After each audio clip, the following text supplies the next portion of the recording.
কথাটা হলে হয়ে যাবে ক্লাস। হ্যাঁ একদম ফটোটা আমি ওই ডেসক্রিপটিভ পড়াতে পারবো না। হ্যাঁ ঠিক আছে, বেশি কিছু পড়াবো না, বেশি কিছু পড়িয়ে বেশি মাথা চাপ বাড়বে।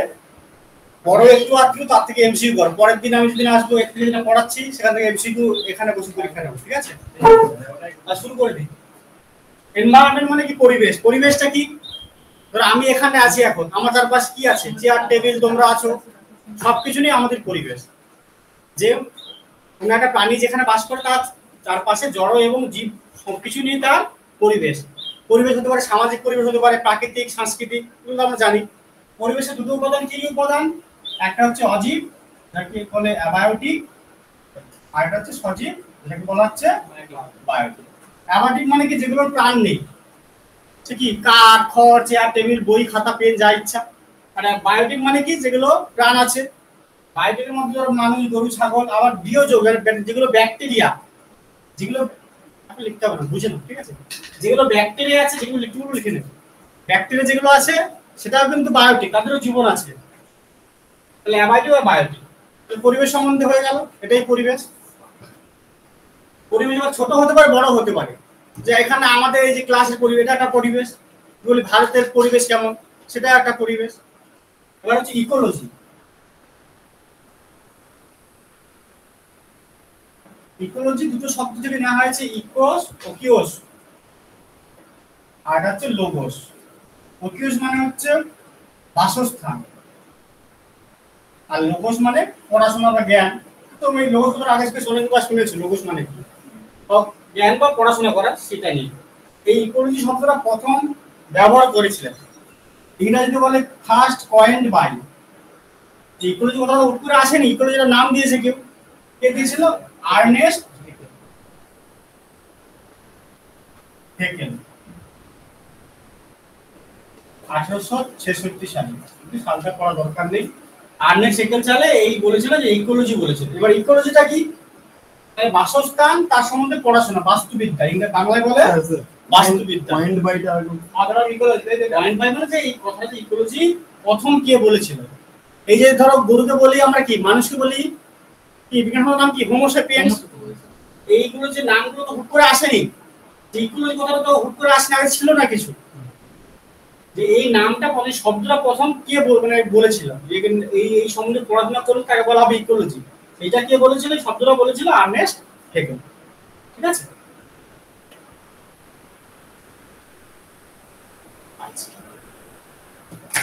এবার ইকোলজিটা কি বললাম? এই যে যে পরিবেশ বললাম, আমাদের বাসস্থান, যেখানে আমরা বাস করি সেটাকে বলা হয় বাসস্থান বা হ্যাবিট্যাট। ইংরেজিতে বলে হ্যাবিট্যাট, বাসস্থান। সেটাকে নিয়ে পড়াশোনা করাকে বলা হচ্ছে ইকোলজি। যে মানুষের যেখানে বসবাস করে সেখানকার নিয়ে বলা হচ্ছে ইকোলজি। এবার ইকোলজির যে উপাদান কি কি থাকবে, একই রকম। একটা হচ্ছে সজীব আর একটা হচ্ছে নির্জীব, ঠিক আছে?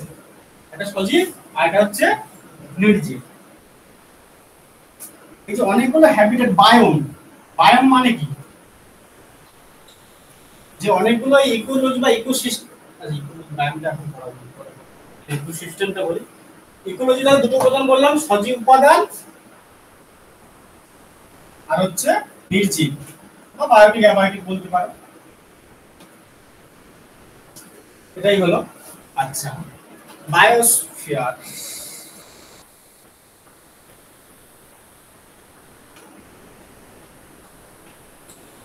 বায়োস্ফিয়ারটা কি?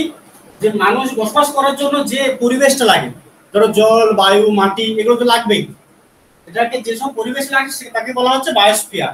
তাহলে বায়োস্ফিয়ারের মেন উপাদান কি কি বললাম? জল, বায়ু, মাটি। বায়ুকে কি বলা হয়? অ্যাটমসফিয়ার।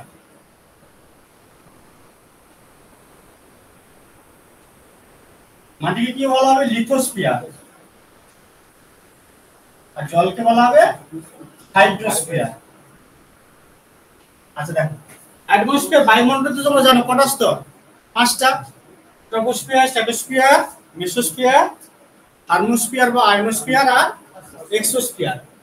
ট্রপোস্ফিয়ার সবচেয়ে নিচে থাকে, কত কিমির মধ্যে থাকে? প্রায় 16। যদি মেরু অঞ্চলে যাও 8-10 কিমির মধ্যে দেখা যায়। আচ্ছা, ট্রপোস্ফিয়ার কি? যাবতীয় যে ঝড় বৃষ্টি সবকিছু হয়, এই জন্য কি বলা হয় কি? অশান্ত মণ্ডল। বা ক্ষুদ্রমণ্ডল।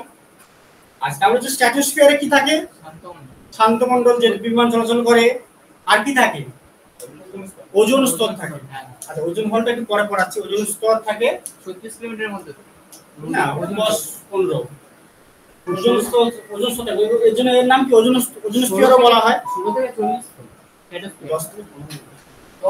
যে ওজোন হলটা হচ্ছে আমাদের এদিকটা হলে বেশি হবে, হাইটে মেরু অঞ্চলে কম হবে। তারপরে দেখো মেসোস্ফিয়ার, বায়ুমণ্ডলের সবচেয়ে শীতল স্তর কোনটা? মেসোস্ফিয়ার। তারপরে হচ্ছে থার্মোস্ফিয়ার। থার্মোস্ফিয়ারে কি গাছ? বেতার তরঙ্গ যেটা প্রতিফলিত হয়। ওয়্যারলেস, আমার একটা প্রশ্ন, ওয়্যারলেস যেটা, সেটা কোত্থেকে প্রতিফলিত হবে? থার্মোস্ফিয়ার, বা ওই স্তরের অপর নাম হচ্ছে আয়নোস্ফিয়ার। আর একটা সবচেয়ে উপরের স্তরটা হচ্ছে এক্সোস্ফিয়ার। এবার লিথোস্ফিয়ার মানে মাটি। এবার মাটি কিভাবে গঠিত হয়? পাললিক শিলা টিলা তোমরা পড়বে। আর যে হাইড্রোস্ফিয়ার মানে তো জল।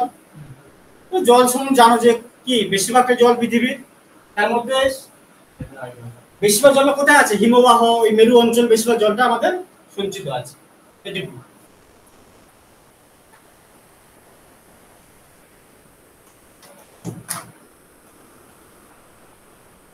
হচ্ছে ইকোসিস্টেম মানে বাস্তুতন্ত্র। আগে বললাম বাস্তুবিদ্যা, এবার হচ্ছে বাস্তুতন্ত্র।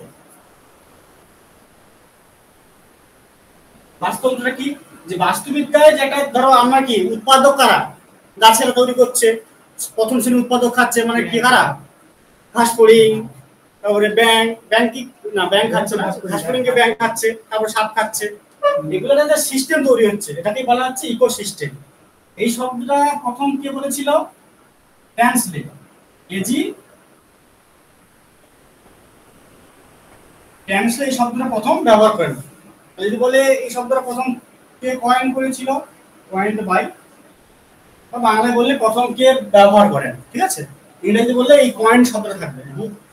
The ecosystem term coined by A G Tansley. মানে স্যার ব্যবহার করা, কয়েন মানে প্রথম এই শব্দটা ব্যবহার, ঠিক না? তুই শুধু বাংলা টিচার বলতে পারছি না এখন, ওইটা মানে প্রথম যে উদ্ভাবন বা কে সিএ করেছিল আর কি, 1935 সালে এটা প্রথম শব্দ ব্যবহার করেছিল, এজি ট্যান্সলে।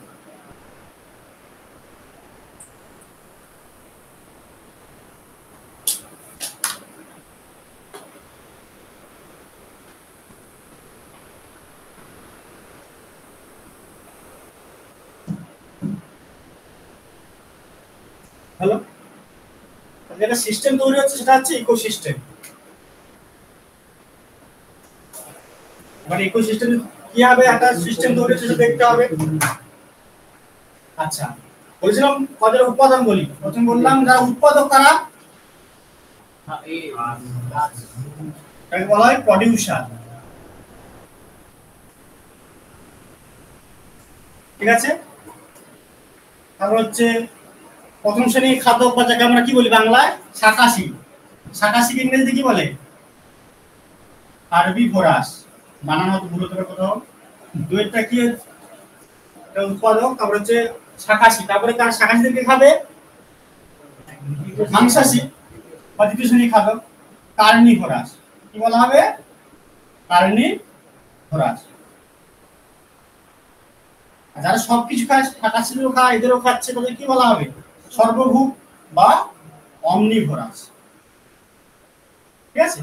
হার্বিভোরাস, কার্নিভোরাস, আর হচ্ছে অমনিভোরাস। এটা গেল উৎপাদক, এগুলো হচ্ছে খাদক। এরা যখন মারা যাবে, এই মারা গেলে কি হবে? এদের ব্যাকটেরিয়া বা এদের বলা হবে ডেট্রিভোরাস। মানে ধর হচ্ছে বিয়োজক যেগুলো, ছত্রাক হতে পারে, ব্যাকটেরিয়া হতে পারে, এগুলোকে বলা হবে ব্যাকটেরিয়া, ছত্রাক, এগুলো হচ্ছে ডেট্রিভোরাস। এগুলো দেখো মানে একটা সিস্টেম চলছে, উৎপাদক খাদ্য তৈরি করছে, এরা খাচ্ছে, এরা খেয়ে যাচ্ছে, বা মারা যাওয়ার পর এরা আবার এদেরকে গলিয়ে দিচ্ছে। সেখান থেকে আবার উৎপাদক কি করছে? মাটি থেকে এদেরই আবার নিয়ে আবার খাদ্য তৈরি করছে। যে সিস্টেম হচ্ছে সেটাকে বলা হচ্ছে ইকোসিস্টেম। ইকোসিস্টেমে এইগুলো উপাদান। আচ্ছা, এবার ইকোসিস্টেম বিভিন্ন রকম, মানে বাস্তুতন্ত্র, তোমার দু রকম বাস্তুতন্ত্র হয়, কি কি? ঠিক আছে, আচ্ছা দেখ পরে লিখে দেব। হার্বিভোরাস, অমনিভোরাস, এই কার্নিভোরাস, অমনিভোরাস ছিল। একটা হচ্ছে স্থলজ বাস্তুতন্ত্র, আর একটা হচ্ছে বাস্তুতন্ত্র মানে কি ইকোসিস্টেম, তাই তো, আর জলজ। আর হতে পারে এটা হচ্ছে প্রাকৃতিক, এগুলো হচ্ছে প্রাকৃতিক বাস্তুতন্ত্র। আর একটা বাস্তুতন্ত্র কৃত্রিম, মানে যেগুলো আমরা তৈরি করি, যে আমরা ঘর বাড়ি করি যেগুলো কি প্রাকৃতিক বাস্তুতন্ত্র, এগুলো আমরা তৈরি কৃত্রিম। বা আমরা যে চাষ করছি ওগুলো কি বাস্তুতন্ত্র হবে, কৃত্রিম হবে, প্রাকৃতিক হবে না। প্রাকৃতিকের দুটো ভাগ, স্থলজ আর জলজ। স্থলজ বলতে কি হতে পারে, ধরো বনের বাস্তুতন্ত্র হতে পারে, আর কোথায় হতে পারে মরু অঞ্চলে বাস্তুতন্ত্র হতে পারে, আর কোথায় হতে পারে যেগুলো বরফের দেশ মেরু প্রদেশের বাস্তুতন্ত্র হতে পারে। জলজ বলতে কোথায় হবে, জলজ ভাগ থাকে, নদী হতে পারে, পুকুর হতে পারে। পুকুরটা কিন্তু আবার হয় কৃত্রিম হয়ে যাবে। পুকুর তো তোমার অ্যাকচুয়ালি প্রাকৃতিক নয়, পুকুরকে আমরা কাটি তো, যে পুকুর কি আগে থেকে ছিল কোথাও, ওগুলো কৃত্রিমের মধ্যে পড়ে যাবে। হ্রদ হতে পারে, মানে যেগুলো প্রকৃতি থেকে সৃষ্টি হবে, বা সমুদ্রের বাস্তুতন্ত্র হতে পারে। একটা প্রশ্ন পড়ে, দেখো এই যে এখনকার বনভূমি কি, বনে গাছপালা কাটা হচ্ছে বা বন কমে যাচ্ছে, মরু অঞ্চলে কি ঠিকঠাক খাদ্য পাওয়া যায় না, কিন্তু সমুদ্র সবচেয়ে স্টেবল বা সবচেয়ে স্থিতিশালী বাস্তুতন্ত্র, একটা কোশ্চেন আসে, সবচেয়ে স্থিতিশালী বাস্তুতন্ত্র কোথায় দেখা যায়, সমুদ্রে, ওশিয়ান, মহাসাগরে। এই কোশ্চেনটা আসে। বা উৎপাদক কারা, যে প্রডিউসার কারা বাস্তুতন্ত্রের, সবুজ উদ্ভিদ যারা খাদ্য তৈরি করছে। কৃত্রিম কি কি হতে পারে, যে আমরা ঘর বাড়ি বা অ্যাকোরিয়াম, অ্যাকোরিয়াম করে মাছ চাষ করি ওখানে অ্যাকোরিয়ামে, সেগুলো হচ্ছে কৃত্রিম বাস্তুতন্ত্র। আর পড়া বৈশাখ সংরক্ষণের কর্পোরেট হয়ে যাবে। আচ্ছা, এটা হচ্ছে, এটা বুঝতে পেরেছো তার বাস্তুতন্ত্র কি কি ভাগ হতে পারে। জিনিসটা বুঝতে হবে, এই জিনিসগুলো জিনিসটা কি সেগুলো বুঝে নিয়ে তোমাকে পরপর পড়ে যেতে হবে। আচ্ছা, এবার হচ্ছে করবো খাদ্য শৃঙ্খল। বাংলাটাকে বলে, ইংরেজিতে বলে ফুড চেন। তাহলে আমরা উৎপাদক কি জানি, ধরো আমি লিখছি গাছ, গাছকে কে খাচ্ছে, ধরো ঘাস ফড়িং, ঘাস না ঘাস, ঠিক আছে, ঘাস, ঠিক আছে, ঘাস ফড়িং খাচ্ছে, ঘাস ফড়িং খাচ্ছে, ব্যাঙ খাচ্ছে, আদা হয়, তাকে কে খাচ্ছে, সাপ, সাপ কে খাচ্ছে, ময়ূর বান ধরছি, আচ্ছা ময়ূর ধরে ধরছি। আচ্ছা, এবার মারা গেলে ঘাস ফড়িংকে ধরো ব্যাঙ খাওয়ার আগে শুধু মারা যেতে পারে, ব্যাঙও মারা যেতে পারে, সাপও মারা যেতে পারে, ময়ূরও মারা যেতে পারে। মারা গেলে কি হচ্ছে, বিয়োজন। বিয়োজন দ্বারা তাদের দেহাংশ কি হবে, তরল যে গলে যাবে, সেটাকে আবার কি যেটা হবে সেটা আবার দেখা যাবে চেনের মতো, চেন হচ্ছে না, এটাকে বলা হচ্ছে ফুড চেন বা খাদ্য শৃঙ্খল। তাহলে খাদ্য শৃঙ্খল আমরা বুঝতে পেরেছো, এটা অন্য অন্য কোনো খাদ্য সিস্টেম হতে পারে। ধরো আমি বলছি, ধরো একটা পুকুরে যদি খাদ্য শৃঙ্খল করি, পুকুরে কি আছে, ছোট ছোট গাছ আছে, ফাইটোপ্ল্যাঙ্কটন, সেগুলোকে কি খাবে, জুপ্ল্যাঙ্কটন, ছোট ছোট মাছ যেটা, সেই মাছগুলো কি বড় মাছ খাবে, বড় মাছগুলো কি হবে, আমরা তো সেটা পুকুরের মধ্যে পড়ছেন, তুমি পুকুরে ডুবে মাছ খাবে। তাহলে যদি পুকুরের বাস্তুতন্ত্র বলি, যে ফুড চেইন বলি, আবার সেগুলো মারা যাবে, সেগুলো মারা গেলে আবার পুকুরের নিচে জমা হবে, সেগুলো থেকে আবার বিয়োজন দ্বারা গলে আবার জুপ্ল্যাঙ্কটন খাদ্য তৈরি করবে। এটা হচ্ছে খাদ্য শৃঙ্খল। আর আছে খাদ্য জাল বা খাদ্য জালক।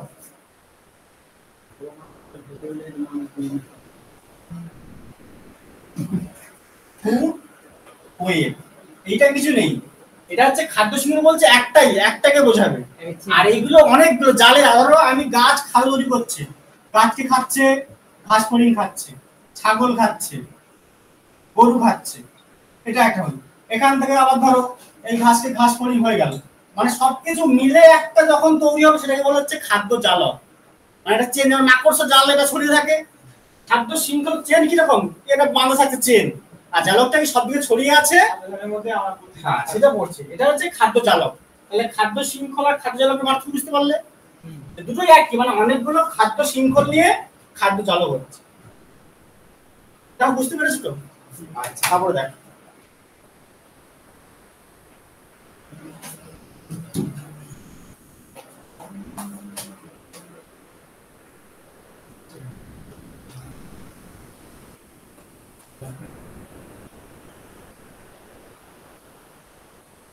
এবারে হচ্ছে বাস্তুতান্ত্রিক পিরামিড বা ইকোলজিক্যাল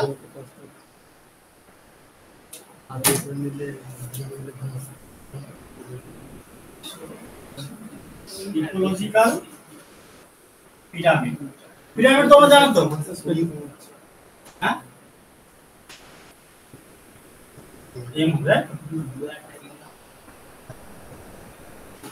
বাস্তুতান্ত্রিক পিরামিড পিরামিড তোমরা জানো তো পিরামিড কি মমি থাকে যেগুলো পিরামিড হ্যাঁ সেটা তোমরা জানো সিটি হবে এটা টুটি হয়ে যাচ্ছে সিটি হবে আচ্ছা এই যে বাস্তুতান্ত্রিক পিরামিড মানে কি যে একটা শ্রেণী ধরো এখানে অনেকগুলো গাছ আছে সেগুলোকে খাচ্ছে কিছু ঘাসফড়িং সেগুলোকে খাচ্ছে কিছু ব্যাঙ তোমার যদি গাছের থেকে ঘাসফড়িং বেশি হয়ে যায় কি হবে এইটা নষ্ট হয়ে যাবে বাস্তু শৃঙ্খলটা এটাকে একটা পিরামিড বলা হচ্ছে এই যে পিরামিড তিন ভাগে ভাগ করা যায় কি কি ভাগ একটা হচ্ছে সংখ্যা দিয়ে নাম্বার দিয়ে একটা হচ্ছে জীবভর বা বায়োমাস দিয়ে আর একটা হচ্ছে শক্তি এই তিনটে পিরামিড আমরা জানি একটা নাম্বার দিয়ে একটা হচ্ছে বায়োমাস জীবভর দিয়ে আর একটা শক্তি এনার্জি দিয়ে এনার্জির পিরামিড এই সংখ্যা বলতে আমরা বললাম ধরো একটা গাছ অনেক এরকম আছে তারপরে এগুলো ঘাসফড়িং আছে ব্যাঙ আছে সাপ আছে এটা একটা পিরামিড আচ্ছা যখন আর জলেও তুমি দেখো ফাইটোপ্ল্যাঙ্কটন জুপ্ল্যাঙ্কটনটা হতে পারে একটা হচ্ছে প্রশ্ন আসে যে এবার হচ্ছে বায়োমাস বায়োমাস মানে জীবভর মানে তোমার ওজনটা কত ওজন অনুযায়ী ভাগ করতে হবে আমি পুকুরে বা সমুদ্রে দেখতে চাই কি হয় বলো দেখি উল্টে যাবে কি করে উল্টে যাবে তোমার যে ফাইটোপ্ল্যাঙ্কটন থাকছে সেটা তো ওয়েট বেশি হবে না তার থেকে জুপ্ল্যাঙ্কটনের ওয়েট বেশি বায়ো মানে জীবভরটা বেশি তার থেকে ছোট মাছ তারপরে মাঝারি মাছ তারপরে বড় মাছ মানে এই যে পুকুরের বাস্তুতন্ত্র সেটা হচ্ছে উল্টানো পিরামিড ইনভার্টেড উল্টানো এটা এগুলো আগেরটা কি ছিল সোজা ছিল এটা হচ্ছে উল্টানো পিরামিড এটা জীবভর পিরামিড বুঝতে পারলে তাহলে এবার হচ্ছে শক্তির পিরামিড বাস্তুতন্ত্রে আমাদের বলা হয় পৃথিবীর সকল শক্তির উৎস কি সূর্য সূর্য থেকে কি হয় ধরো গাছেরা নিচ্ছে গাছ থেকে কি হবে যে পুরো পড়েছে যেগুলো সেইগুলো এর মানে কি ধরো এই যে শক্তির পিরামিড না শক্তিটা কিন্তু একমুখী কোনোদিন তুমি গাছকে তার শক্তি সূর্যকে দিতে পারবে আর তুমি গাছকে খেয়ে নিচ্ছ তুমি কি তোমার শক্তিটা গাছকে দিতে পারবে না আর এই যে শক্তির উপর কমে যায় সূর্যটা আমরা তাপ দিচ্ছে সব কি গাছ নিচ্ছে না গাছ থেকে আমরা যা খাই সবকিছু শক্তিটা আমরা নিতে পারি না এর হচ্ছে এই তাহলে এটা পড়ে যে শক্তি বা বাস্তব শক্তি প্রবাহ কি সর্বদা একমুখী হয় অপশন থাকবে একমুখী বহুমুখী ঠিক আছে তাহলে কি হবে উত্তরটা একমুখী আর এইটা কি সবসময় কমতে থাকবে শক্তি যে পিরামিডটা হবে সর্বদা সোজা থাকবে আর একটা ছিল লিন্ডেম্যান বলে একজন বিজ্ঞানী ছিল লিন্ডেম্যান বলে একজন বিজ্ঞানী ছিল সে 10% শক্তি মানে কি বলছে 10% মানে কি যে বলছে সূর্য থেকে হয়তো গাছ 10% নিল গাছ থেকে ম্যাক্সিমাম 10% নিতে পারবে ঘাসফড়িং গাছ গরু ছাগল এটা হচ্ছে 10% সূর্য তার ক্ষুদ্র লিন্ডেম্যান তাহলে শক্তি পিরামিড বুঝতে পারলে সেটা একটু পরে কি বলো বাড়ি যাই করতে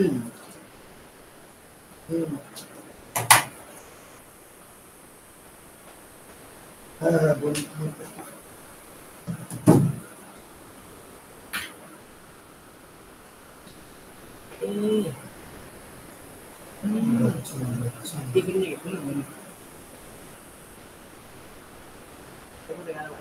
সিলেটেড কে ভাই বোন ওটা সাইফা কমাই বলে দিবি নাম টাকা নেই এই দুটো কে লাগলে বাস করে হয়ে গেল কি ওটা না লাগলে বাস হয়ে আটা পয়েন্ট হচ্ছে জৈব সঞ্চয়ন আর হচ্ছে জৈব বিবর্ধন জিনিসটা কি বায়ো অ্যাকুমুলেশন বায়ো ম্যাগনিফিকেশন কিছু কিছু পদার্থ আছে যেগুলো আমাদের শরীরে গেলেও সেগুলো কি আমরা হজম করতে পারি না, এগুলো সঞ্চয় থাকে, সেটাকে বলা যায় জৈব সঞ্চয়ন। বায়োম্যাগনেটিক ধরো আমি এটা কি রকম থাকে, যে পারদ বা ডিডিটি যে সরানো হয় ওগুলো কি হয়, ধরো গাছ ধরো একটা পুকুরে ডিডিটি পড়লো, জল পড়লো পুকুরে, সেখানে ধরো মাছেরা খেলো, মাছ তুমি খেলে, মানুষ খেলে, দেখা যায় যে যে বিষাক্ত পদার্থগুলো পরপর কিন্তু বাড়তে থাকবে, মানে পুকুরে যা ছিল মাছেরা খাচ্ছে, তুমি আবার সেটা খাচ্ছ, তোমার শরীর তো এগুলো সঞ্চয় থাকবে, এগুলো নষ্ট হবে না, সঞ্চয় থাকবে, পরপর তোমার উপরে বাড়ছে, সেটাকে বলা হচ্ছে জৈব বিবর্তন বা বায়ো ম্যাগনিফিকেশন। এটা জৈব সঞ্চয়ন, মানে যেটা আমাদের শরীরে সঞ্চয় থাকছে, নষ্ট হচ্ছে না, সেই সঞ্চয় হওয়ার পরে পরপর বেড়ে যাচ্ছে, সেটাকে বলা হচ্ছে বায়ো ম্যাগনিফিকেশন বা জৈব বিবর্তন।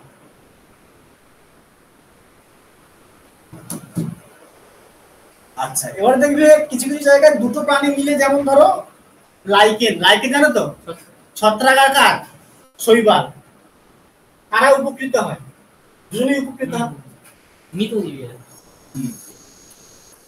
এরকম কিছু যে জৈব মিথস্ক্রিয়া বলা হচ্ছে এগুলোকে, বা বায়ো ইন্টারঅ্যাকশন, জৈব মিথস্ক্রিয়া, এগুলো কিছু ভাগ আছে, যেমন কি কি ভাগ, প্রতিযোগিতা, ধরো কোন একটা উপরে তুমি খাবার ফেলেছো, সেটার মধ্যে প্রতিযোগিতা হয়, এটা কি হয়, কম্পিটিশন যখন কি হবে তখন দুজনেরই ক্ষতি হবে, এটা হচ্ছে কম্পিটিশন। তারপরে হচ্ছে তুমি পড়েছো এগুলো যে প্যারাসাইটিজম বা পরজীবিতা, ধরো আমাদের মাথায় উকুন আছে, আমাদের কি কোনো উপকার হচ্ছে, কিন্তু উকুনের উপকার হচ্ছে, এটাকে বলা যায় পরজীবিতা, মানে একজনের উপকার হয় কিন্তু অন্যজনের কি হচ্ছে, ক্ষতি হচ্ছে, এটাকে বলা হচ্ছে প্যারাসাইটিজম বা পরজীবিতা।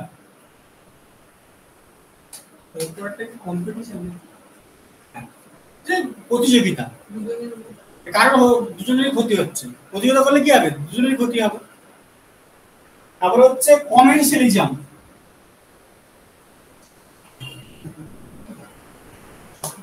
কমেন্সিয়ালিজমে কি হবে, একজনের উপকার হবে অন্যজনের কিছু হবে না, মানে দেখবে অনেকের এই যে পড়বে, এটা কমেন্সিয়ালিজম পড়েছো, এগুলো পড়েছো, ধরো হাঙ্গরের গলায় একটা শামুক টামুক কিছু মানে কচ্ছপটা কিছু বাস করে, হাঙ্গর যেটা খাচ্ছে সেটা যেটা অবশিষ্ট পড়ছে সেটা এই কচ্ছপটা খাচ্ছে, মানে হাঙ্গরের কোনো ক্ষতি হচ্ছে না, কিন্তু যে আছে তার উপকার হচ্ছে, সেটাকে বলা হচ্ছে কমেন্সিয়ালিজম। এরকম পড়বে যে যে জৈব মিথস্ক্রিয়ায় একজনের উপকার হচ্ছে অন্যজনের কোনো কিছু ক্ষতি হচ্ছে না, সেটাকে কি বলে, এরকম পড়বে, সেটাকে বলছে কমেন্সিয়ালিজম। প্যারাসাইটিজম কি, পরজীবিতা, পরজীবিতা তোমরা জানো, সন্নলতা গাছ আছে, সন্নলতা গাছে উপকার হচ্ছে কিন্তু ওই গাছটা তো ক্ষতি হচ্ছে, সেটাকে বলা হচ্ছে পরজীবিতা, বা উকুন ধরো, সেটা হচ্ছে পরজীবিতা। আচ্ছা, এটা তো বুঝতে পেরেছো, এই তিনটে লিখে রাখো, আমি নোটস দেবো, নোটস থেকে তোমরা পাবে এগুলো, ঠিক আছে, নোটস দিয়ে দেবো, আজকে দিয়ে দেবো, এগুলো সব আছে যেগুলো, আর কিছু কিছু আজকে আছে আমি বলছি সব কিছু বলি, পুরো ডিটেইলসে পাই, ডিটেইলসে নেই, অল্প কিছু আছে। হ্যাঁ, যা আসবে, আগে আমরা ছোটবেলায় পড়েছিলাম জৈব ভূ রাসায়নিক চক্র,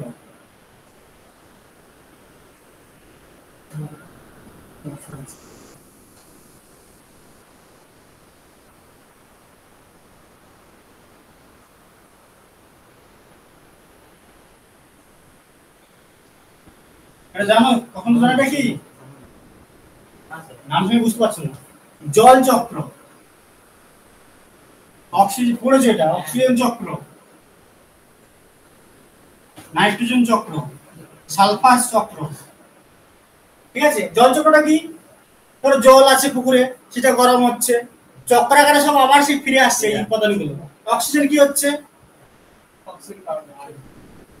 হ্যাঁ আমরা অক্সিজেন নিচ্ছি, তারপর কার্বন ডাই অক্সাইড ছাড়ছি, গাছ নিচ্ছে আমরা সেটা আবার ছাড়ছে, চক্র আকার হচ্ছে, এটাই আর কিছু। নাইট্রোজেন একই রকম, এখানে কিছু যে নাইট্রিফিকেশন রাইজোবিয়াম, যেটা মাটি তো আমাদের সবচেয়ে, আচ্ছা ওইটা একটা বলা হয়নি যে 22 আমাদের অ্যাটমসফিয়ারে যে স্তরগুলো বললাম একটু বলে দিই, যখন এসছে, বলতো বায়ুমণ্ডলে কোন গ্যাস বেশি থাকে সবচেয়ে? নাইট্রোজেন প্রায় 78%, অক্সিজেন তারপরে থাকছে কত? 21% মতো, 2.78। হ্যাঁ, আচ্ছা সবচেয়ে কোন নিষ্ক্রিয় গ্যাস বেশি থাকে? আর্গন। বায়ুমণ্ডলে সবচেয়ে বেশি নিষ্ক্রিয় গ্যাস থাকে আর্গন, 0.93। কার্বন ডাই অক্সাইড কত পার্সেন্ট থাকে? প্রায় 0.03%, এরকম টাইপের কিছু থাকে, আর 0.4 থাকতে পারে। ঠিক আছে, এটা হচ্ছে এই অপশন থাকে, কিন্তু যে সরাসরি কিন্তু আমাকে নাইট্রোজেন নিতে পারি, বায়ু অক্সিজেন নাইট্রোজেন নিতে পারি না। এই যে রাইজোবিয়াম ব্যাকটেরিয়া মটর গাছের সময় পড়েছে, যে মটর গাছের মূলে বসবাস করে, সেটাকে স্থিত নাইট্রেট করছে, সেটা আমরা বা অ্যামোনিয়া করছি, সেটা আমরা খাচ্ছি। এই একটা হচ্ছে নাইট্রোজেন চক্র। যেরকম সালফার একটা চক্র আছে, এগুলো কিছু চক্রাকার কি হবে সেটা আবার পরিবেশে ফিরে আসে বা চক্রাকার চলছে। এটা হচ্ছে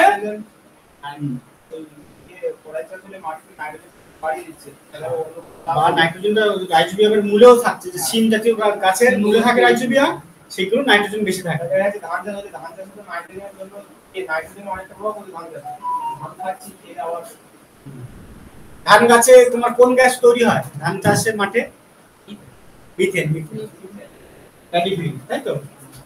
তাহলে এই জৈব ভূ রাসায়নিক চক্রটা বুঝতে পারলে, চক্রাকার কিভাবে আবর্তিত হচ্ছে, এর ডিটেইলসে বেশি পড়ে পড়া ডিটেইলসে। সিও কত মাত্রা ভালো বলেন না স্যার? সিও কত মাত্রা? 0.03। CO2 হ্যাঁ 0.03 বা 0.4 না সিও। CO2 সিও থাকে। Carbon monoxide CO. বলবে নাইট্রোজেন ব্যাকটেরিয়ার নাম বলো, ঠিক আছে, এরকম পড়তে পারে। বা কার্বন চক্র, কার্বন কিভাবে চক্রাকারে আবর্তিত হচ্ছে। আচ্ছা, এবার বলছিলাম স্থলজ বাস্তুতন্ত্র বলেছি তো, যে চারও পরে বানাতে পারে, বন, সমুদ্র, সমুদ্র হবে জল। আচ্ছা, এবার যদি কটা তৃণভূমি বলে, এগুলো তোমরা পড়েছো, যেমন এশিয়ার তৃণভূমিকে কি বলে?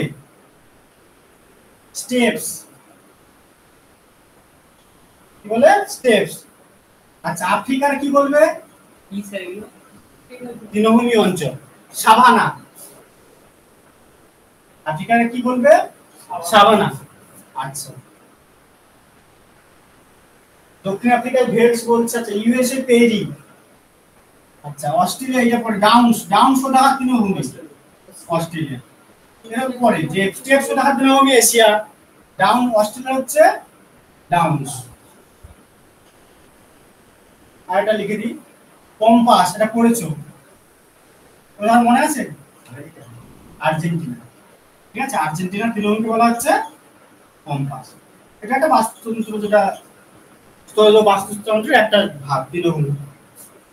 আচ্ছা, এটা ক্লাসে আলাদা বুঝিয়েছিল, তাহলে কপোতাঙ্গি রেখা, মকরতাঙ্গি রেখা মাঝখানে যে জায়গাটা দুটো পড়ছে, সবই একটু সাওয়ানা, সাওয়ানা আফ্রিকার দুটো অঞ্চল পড়ছে।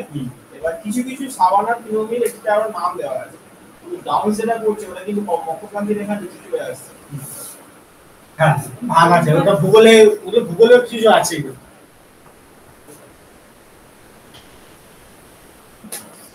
আচ্ছা, আরেকটা কোশ্চেন যে করেছিলাম, ধরো দূষণ, এবার দূষণ চলে আসে, তাহলে বায়োলজি, এনভায়রনমেন্ট, ইকোলজি প্রাণীটা হয়ে গেল। এনভায়রনমেন্ট কাকে বলে বললাম, ইকোলজির ভাগগুলো পিরামিড, তারপরে কি কি সিস্টেম আছে, ইকোসিস্টেম, তাই তো, এগুলোই আছে।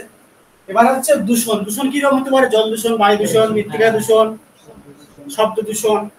ঠিক আছে, তার আগে একটু বলে দিই যে বায়ো ইন্ডিকেটর মানে কি? জৈব সূচক। ধরো কোথাও খুব বায়ু দূষণ বেশি হচ্ছে, কোন গাছ দেখে বোঝা যাবে যে বায়ু দূষণ বেশি হচ্ছে? কোন গাছ? ওই লাইকেন বেশি, ওখানটা লাইকেন বেশি জন্মানো। এটা প্রশ্ন করেছিলাম যে লাইকেন এটা কতদিন আগে করেছিলাম। প্রশান্ত তো ভালো ইংলিশ বুঝতে পারছো তো দেখছি। আচ্ছা, কোশ্চেনগুলো ভালো লাগছে না ভালো লাগছে না? তুমি যে একটা ওগুলো ভালো ভালো তোমাদের প্রায় এসএসসি কোশ্চেন বা ইউপিপিএসসি যেটা আছে বা বিপিএসসি কোশ্চেন, সব ওগুলো থেকেই কালেক্ট করেছে। বাংলায় কি বলতো, তুমি কোশ্চেনও পাবে না সবকিছু, আর আর ওটা যদি আমি বাংলা করতে চাই, সে কোশ্চেন আর টাইপ করে চেষ্টা করো। বাংলা বেশ কিছু নেই যে কি বলবো।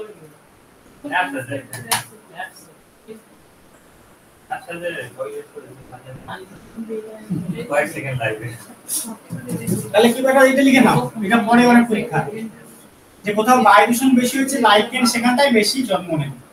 তাহলে বলেন লাইকেন কোন দূষকের ইন্ডিকেটর বা সূচক? লাইকেন একটা লাইকেন দেখোনি, ছত্রাক আর ফাঙ্গি দুটো মিশে একটা লাইকেন, একটা উদ্ভিদের মতো।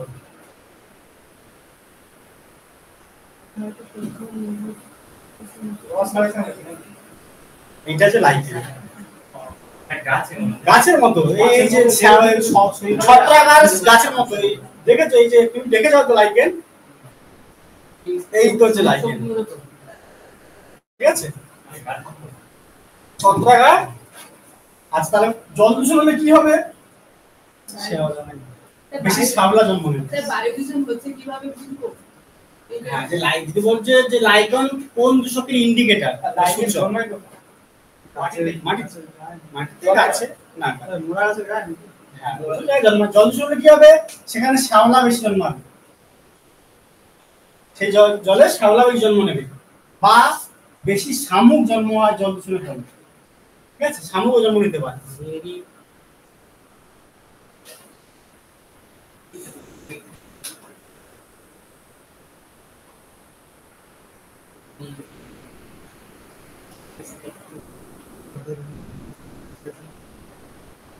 আচ্ছা আরেকটা চলে আসি,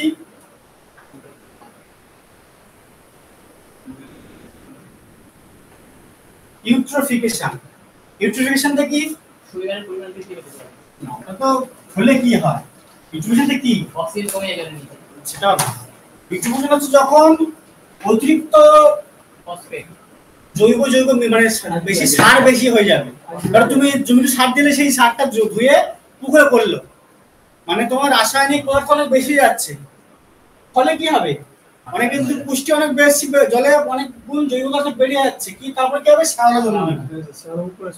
শ্যাওলার মধ্যে অনেক রকম শ্যাওলা হয়, কারা এগুলো পড়বে, কারা একটা শৈবালের নাম, এগুলো স্পট হবে। যখন শ্যাওলাগুলো মারা যাবে তখন কি হবে? পুকুরটা একদম মরে যাবে, মানে জলটা আর কোনো পুষ্টিগুণ থাকবে না, ঠিক আছে? তখন মরে যাবে। তাহলে যখন এই যে বেড়ে যাচ্ছে এইটাকে বলা হচ্ছে ইউট্রোফিকেশন। তাহলে ইউট্রোফিকেশনটা কি বুঝতে পারলে?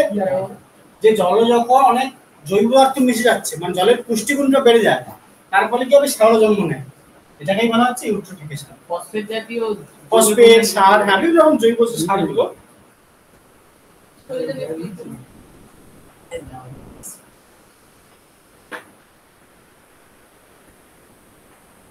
তাহলে ফাইটোপ্ল্যাঙ্কটন মানে কি বললাম? উদ্ভিদগুলো, ছোট ছোট উদ্ভিদ যেগুলো। জুপ্ল্যাঙ্কটন মানে কি? একটু বড়। আচ্ছা, আরটা থাকে বেনথস আর নেকটন। নেকটনটা কি? যেগুলো জলে সব দিয়ে ঘুরে বেড়ায়, জলে উপর নিচে ঘুরে বেড়াতে পারে, সেগুলো হচ্ছে নেকটন। বেনথস মানে কি? যেসব প্রাণীগুলো একদম নিচে থাকে, যদি পরে বলবে যেসব প্রাণীগুলো একদম নিচে থাকে সেগুলো কি বলা হয়? বেনথস। জলে তোমার যেটা পুকুর আছে, পুকুরে নিচে থাকবে, সেটাকে বলা হবে বেনথস। সন্ধ্যে পর্যন্ত থাকতে পারবে। হ্যাঁ একদম। আমার চাপ হয়ে গেছে। এসো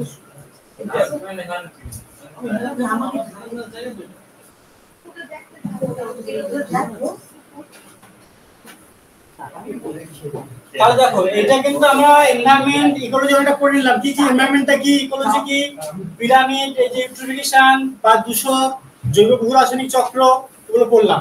এবারে হচ্ছে বায়ু দূষণ, জল দূষণের ফলে। আচ্ছা ওইগুলো হ্যাঁ একটু বলে দিই। বায়ু দূষণ কেন হয়? ছোটবেলায় পড়েছি, জার্মানের ধোঁয়া, কয়লা পোড়ালে কলকারখানার ধোঁয়া, বায়ু দূষণ এটা হচ্ছে। বায়ু দূষণ হলে কি হবে?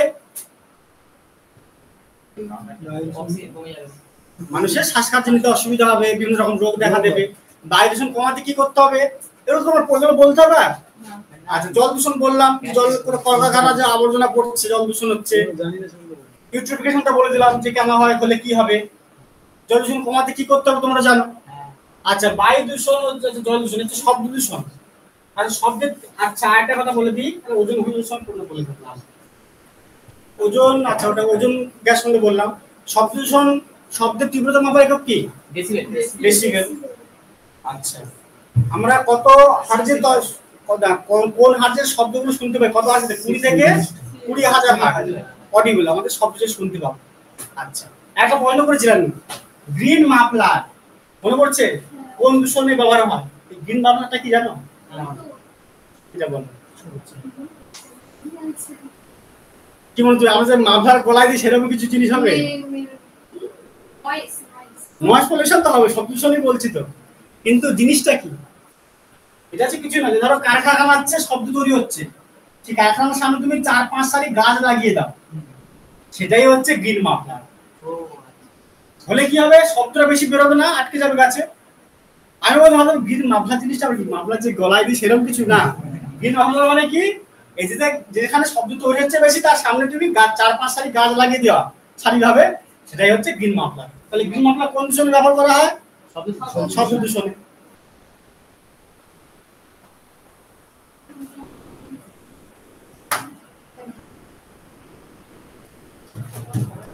আচ্ছা, এটা হচ্ছে বিওডি আর সিওডি, বায়োলজিক্যাল অক্সিজেন ডিমান্ড। এটা আমরা সব ভুল করেছি অনেক সময়। বায়োলজিক্যাল হবে না, এটা হবে বায়োকেমিক্যাল হবে। কিন্তু যেটা বলছে বায়োকেমিক্যাল, আর হচ্ছে এটা হচ্ছে কেমিক্যাল, ঠিক আছে? এটা হচ্ছে জৈব পদার্থ, বিয়োজনে যতটা অক্সিজেন লাগবে সেটা হচ্ছে বিওডি, বায়োলজিক্যাল অক্সিজেন ডিমান্ড।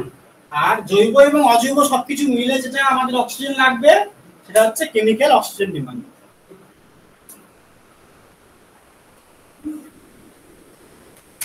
আচ্ছা, এই জিনিসগুলো মোটামুটি পরিবেশ জিনিসগুলো হয়ে গেল। এবার জিনিসগুলো আসছে যেগুলো একটু লিখতে হবে, আমি লিখে দেবো। যেগুলো লিখবো বায়োডাইভার্সিটি মানে কি? জীব বৈচিত্র্য। এই কথাটা প্রথম কে বলেছিলেন? রোজেন, ঠিক আছে? রোজেন আছে না, সে তো সাইলেন্ট স্প্রিং বইয়ের লেখক। রোজেন বলে কেউ একজন ছিলেন, তিনি এই বায়োডাইভার্সিটি কথাটা প্রথম ব্যবহার করেন। বায়োডাইভার্সিটি মানে জীব বৈচিত্র্য। জীব বৈচিত্র্য কি? যে কোনো একটা ভৌগোলিক পরিবেশে যেসব উদ্ভিদ এবং প্রাণী থাকে, উদ্ভিদকে কি বলে বলো? যেসব একটা এলাকায় যেসব উদ্ভিদ থাকে ফ্লোরা না ফনা বলে, এই কথা শুনেছো? উদ্ভিদকে কি বলে? ফ্লোরা। যে একটা অঞ্চলে যে সমস্ত উদ্ভিদ থাকে সবগুলোকে একসাথে বলা হয় উদ্ভিদ গোষ্ঠী বা ফ্লোরা, ঠিক আছে? আর যে সমস্ত প্রাণী থাকে তাকে বলা হচ্ছে ফনা। এটা পরে পরীক্ষায়। যে কোনো একটা ভৌগোলিক অঞ্চলে যে সমস্ত উদ্ভিদ থাকে সেগুলোকে মিলে বলা হচ্ছে উদ্ভিদ গোষ্ঠী বা ফ্লোরা, এবং প্রাণী থাকলে তাকে বলা হবে জীব গোষ্ঠী বা ফনা। বায়োডাইভার্সিটি কথা প্রথম বলেছিলেন, কি বললাম? রোজেন। কিছুটা রোজেন হবে, আমি তার নোটস থেকে পড়ে দিতে হবে। রোজেন শেষে থাকবে, নামটা পুরো মনে আসছে না। রোজেনটাই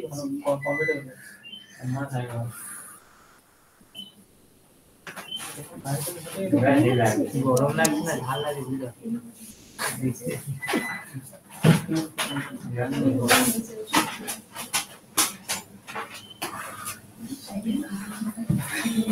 এটা বুঝতে পারলে? আচ্ছা, আরেকটা জিনিস তোমাদের বলিনি, যেটা উদ্ভিদ গোষ্ঠী, এটা উদ্ভিদ গোষ্ঠী হচ্ছে ফ্লোরা, প্রাণী গোষ্ঠী হচ্ছে ফনা। হ্যাঁ, ওই সমস্ত উদ্ভিদ গোষ্ঠীকে মিলে হচ্ছে ফ্লোরা, আর প্রাণী গোষ্ঠী হচ্ছে ফনা। আর তোমাদের এটা বলিনি না, ইকোটোনটা বলেছিলাম না? বলিনি। ইকোটোন এই জিনিসটা কি? মানে নেই, বাংলা হয় না, ইকোটোনই বলে। ধরো একটা স্থলজ বাস্তুতন্ত্র আছে আমাদের এলাকায়, একটা নদী আছে, জলজ বাস্তুতন্ত্র, ধার থাকবে, এখানে ধরো স্থলজ বাস্তুতন্ত্র, এখানে জলজ, এই যে এই অঞ্চলটা, এটাকে বলা হচ্ছে ইকোটোন। মানে দুটো বাস্তুতন্ত্রের মিলন স্থলটাকে বলা হচ্ছে ইকোটোন। এই ইকোটোনে কি হয়? জীব বৈচিত্র্য বেশি থাকবে না কম থাকবে? আচ্ছা, এটা বেশি থাকবে না? বেশি থাকে। নদীর পাড়ে এলাকা, যেমন নদীর যে বন ধারে ধারে হয়, অনেক বেশি থাকে না? তোমার স্থলজ কিছু প্রাণী থাকবে, আর জলজ বাস্তুতন্ত্রে কিছু প্রাণী থাকবে, এই জন্য এটা বেশি হয়। এই যে বেশি হচ্ছে এটাকে বলা হচ্ছে ক্রান্তীয় এফেক্ট বা এজ এফেক্ট। এজ এফেক্ট বলা হয় যে দুটো ইকোটোনে যে জীব বৈচিত্র্য বেশি থাকছে, যার ফলে যে এই যে ক্রান্তীয় এফেক্ট বা এজ এফেক্ট তাকে বলা হয়। এটা বাকি ছিল ইকোটোনটা। দুটো বাস্তুতন্ত্রের মিলনস্থলে অঞ্চলটাকে বলা হচ্ছে ইকোটোন। আচ্ছা, জলজ স্থলজ হতে পারে, অন্য কিছু হতে পারে। ধরো কোনো একটা জঙ্গল আছে আর এখানে যে মানুষ, সে একই রকম জলজ দুটো বাস্তুতন্ত্র মিলিত হচ্ছে যেই অঞ্চলটা, সেটাকে বলা হচ্ছে ইকোটোন।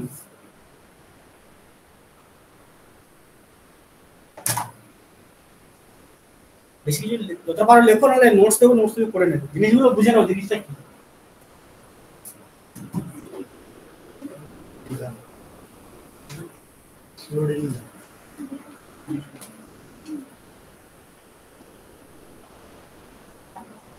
কি বলি, ইকোটোনে কি থাকে? প্রাণী বেশি থাকে। প্রাণী মানে জীব বৈচিত্র্য বেশি থাকবে। জীব বৈচিত্র্য মানে কি? যে বায়োডাইভার্সিটি বলছে, জীব বৈচিত্র্য মানে কি? তার সমস্ত উদ্ভিদ প্রাণীকে নিয়ে তার জীব বৈচিত্র্য। যেমন ভারতের জীব বৈচিত্র্য কি কি, মানে সেখানকার উদ্ভিদ আর প্রাণী কেমন, সেটা হচ্ছে তার জীব বৈচিত্র্য।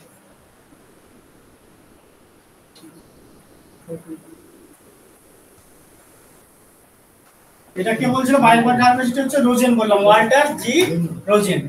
আচ্ছা, আর নিয়ে আসি বায়োডাইভার্সিটি হটস্পট।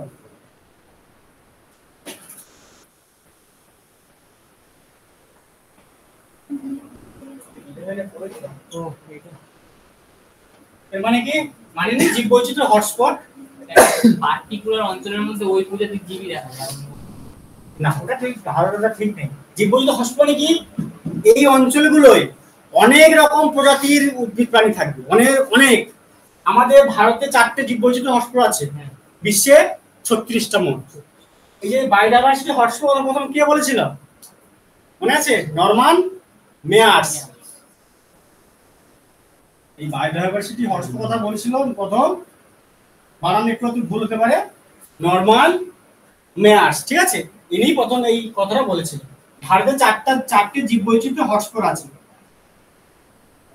এই জীব বৈচিত্র্য হটস্পট যেটা বলছিলেন, কিছু কিছু জীব শুধুমাত্র ওই এলাকাটাই দেখা যায়, মানে সেগুলো বিলুপ্ত পায় বা খুব রেয়ার প্রাণী, ওই এলাকায় বেশিরভাগ দেখা যায়। প্লাস তার সাথে ওই এলাকায় অনেক রকম প্রজাতি থাকতে হবে, বায়োডাইভার্সিটি থাকতে হবে। পশ্চিমবঙ্গের পর্বতমালা, পূর্ব হিমালয়, ইন্দো। আচ্ছা, প্রথম হচ্ছে পূর্ব হিমালয় বা ইস্টার্ন হিমালয়, আমরা হচ্ছে পশ্চিমবঙ্গের পর্বতমালা, ইন্দো বার্মা,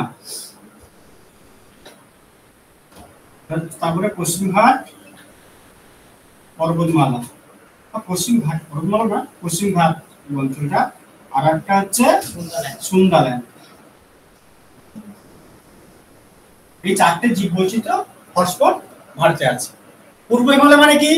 আমাদের হিমালয় তো উপরে আছে উত্তর দিকটায়, পূর্ব দিকটা যেটা আছে ওই দিকটা অরুণাচল পরে যখন ইন্দো বার্মা চলে আসবে আবার, মানে ওই সিকিম ভুটান ওই দিকটায় হবে, এটা হচ্ছে পূর্ব হিমালয়। ইন্দো বার্মা কি? আমরা বলছি ভারতে, কিন্তু এই যে ইন্দো বার্মা বা সুন্দাল্যান্ড, এগুলো কিন্তু পুরোটাই যে ভারত তা নয়। সুন্দাল্যান্ডটা আন্দামান নিকোবর দ্বীপপুঞ্জ, তার সাথে তোমার সিঙ্গাপুর ওইসব জায়গা চলে আসবে, ওইটাকে বলা হচ্ছে সুন্দাল্যান্ড। সুন্দারল্যান্ড জায়গা কোথায়? কিন্তু একটা জায়গা না, সুন্দারল্যান্ড নয়। বা ইন্দো বার্মা, এটা ওই অরুণাচল প্রদেশ, মায়ানমার, চীন, এটাকে বলা হয় ইন্দো চীনও বলা হয় এটাকে, ঠিক আছে? এই 4টে হটস্পট ভারতে দেখা যায়, মোট 36টা বিশ্ব।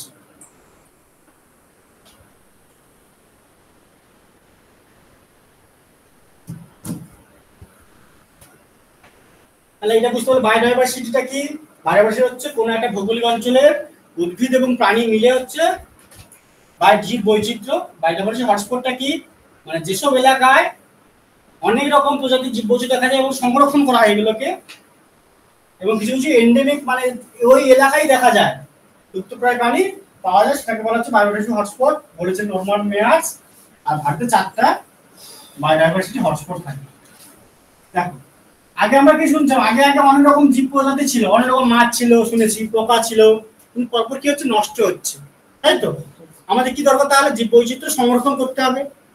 এই সংরক্ষণকে বায়োডাইভার্সিটি কনজারভেশন, সংরক্ষণ করতে হবে।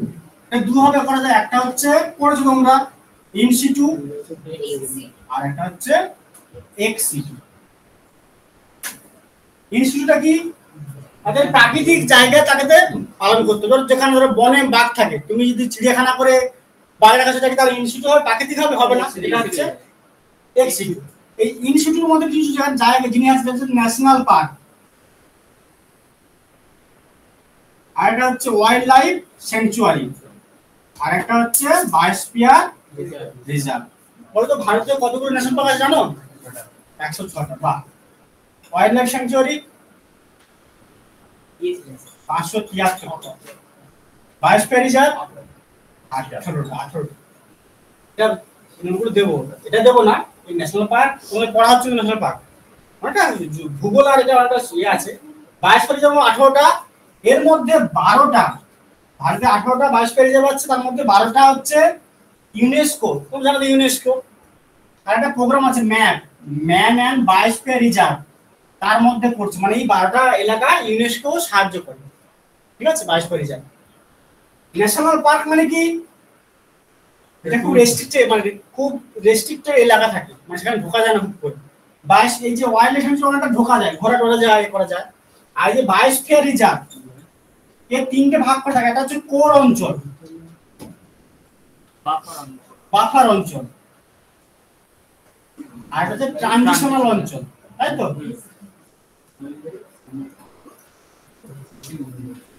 তাহলে এই বায়োস্ফিয়ার রিজার্ভ গুলো কোর মানে কি, সেখানে মানুষের প্রবেশ প্রায় করা যায় না। বাফারে কি মানুষ প্রবেশ করতে পারে, কিন্তু কিছু শর্ত থাকে যে এই করা যাবে না, বেশিক্ষণ থাকা যাবে না। আর ট্রানজিশন মানে কি, সেখানে মানুষ থাকতে পারে না, মোটামুটি ঘুরতে পারবে, মানে শিথিলতা কম। সবচেয়ে বেশি রেস্ট্রিকশন কোথায় থাকে? ন্যাশনাল পার্কে থাকে, ঠিক আছে। আচ্ছা, এই 18টা তোমরা নোটস দিয়েছিলাম, মনে আছে? একটু বলে দিই, একটু ধরে নিই, এগুলো আর নোটস দিয়ে দেবো, পড়ে নেবে।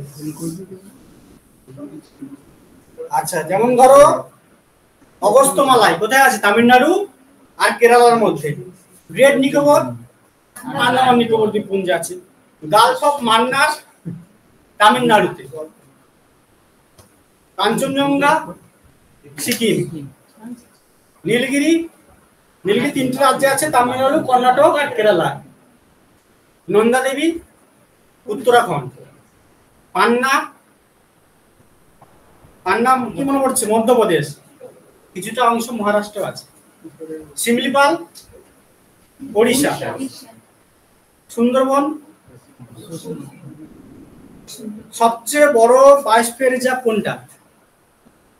রন অফ কচ্ছ, কচ্ছের রন। সবচেয়ে বড় সেটা পড়ে, সবচেয়ে বড় বায়োস্ফিয়ার রিজার্ভ নাম কি?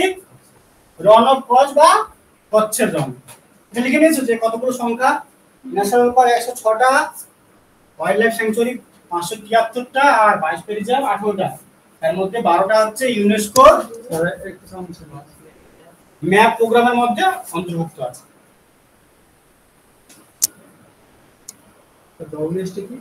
Wild life sanctuary.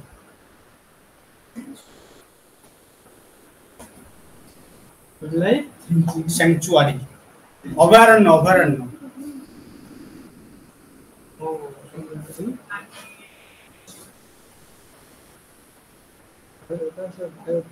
Biosphere reserve. আর বায়োস্ফিয়ার রিজার্ভকে 3টে অঞ্চল থাকে বলছিলাম। আচ্ছা, সবচেয়ে বড় বললাম কি? কচ্ছের রন। সবচেয়ে ছোট ডিব্রু সাইখোয়া। কোথায় অবস্থিত? আসামে, ঠিক আছে। এটা লিখে রাখো, সবচেয়ে ছোট আর সবচেয়ে বড়। সবচেয়ে বড় বায়োস্ফিয়ার রিজার্ভ কচ্ছের রন, আর সবচেয়ে ছোট ডিব্রু সাইখোয়া। কচ্ছের রনটা কোথায়? হবে কচ্ছের রন? গুজরাট। আর ডিব্রু সাইখোয়াটা আসাম। আচ্ছা বলো, সবচেয়ে বড় ন্যাশনাল পার্ক কোনটা? হেমিস। কোথায়? এটা বায়োস্ফিয়ার রিজার্ভ বলছি। ছোট ডিব্রু সাইখোয়া। সাইখোয়া আসামে আছে। নোটস দিয়ে দেবো, পড়ে নেবে, ঠিক আছে। লিখে রাখো, নোটস দেবো, সামনে কারেকশন করে নেবে। কিছু ভুল বানান কিছু ভুল লিখলে কারেকশন করে নেবে। যেটা বলছিলাম, সবচেয়ে বড় ন্যাশনাল পার্ক কোনটা? হেমিস। আচ্ছা, বায়োস্ফিয়ার বললাম। পশ্চিমে কতগুলো ন্যাশনাল পার্ক আছে জানো? 6টা। আচ্ছা, ইনস্টিটিউটটা বুঝতে পারলে, তার প্রাকৃতিক অঞ্চলের মধ্যে সেটাকে করলে সেটা হচ্ছে ইনস্টিটিউট। আর এক্সটিটিউট মানে কি? ওই রকম পরিবেশ সৃষ্টি করে কৃত্রিমভাবে, যেমন কি চিড়িয়াখানা, বোটানিক্যাল গার্ডেন, বীজ ব্যাংক, সিড ব্যাংক বলা হয়, ঠিক আছে? এগুলো হচ্ছে এক্সিট। এরকম পড়বে যারা বললো একটা ইনস্টিটিউট কনজারভেশন কোনটা, তোমার অপশন দিবে চিড়িয়াখানা, বোটানিক্যাল গার্ডেন, ন্যাশনাল পার্ক, কোনটি নয়, এরকম প্রশ্ন করবে। জিনিসটা বুঝতে হবে ইনস্টিটিউট আর এক্সিটটা কি ওটাই।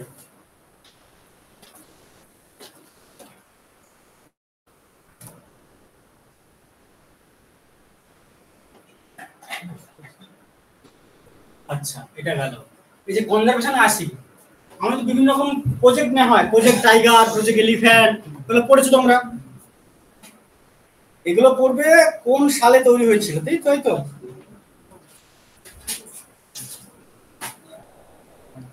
এটা লিখে নাও সবাই। আচ্ছা একটু আলোচনা করে নিই, কতগুলো টাইগার রিজার্ভ আছে জানো ভারতে? টাইগার রিজার্ভ, ব্যাঘ্র সংরক্ষণ কেন্দ্র, বাঘ সংরক্ষণ কেন্দ্র কতগুলো? 55টা এখন মোট। এই যে এনভায়রনমেন্ট ইকোলজি দু রকম জিনিস হয়, একটা হচ্ছে স্ট্যাটিক পার্ট, মানে যেগুলো হয়ে আসে, যে হ্যাঁ বললাম এনভায়রনমেন্ট কি, ইকোলজি কি, ফুড চেইন কি, ফুড পিরামিড কি, এগুলো হচ্ছে স্ট্যাটিক পার্ট। আর একটা হচ্ছে কারেন্ট অ্যাফেয়ার্স পার্ট। এই যে বললাম টাইগার রিজার্ভ আজকে বলছি 55টা, কিছু বছর পরে বেশি বেড়ে যেতে পারে। রামসার সাইট আগে ছিল 75টা, এখন হচ্ছে 80টা।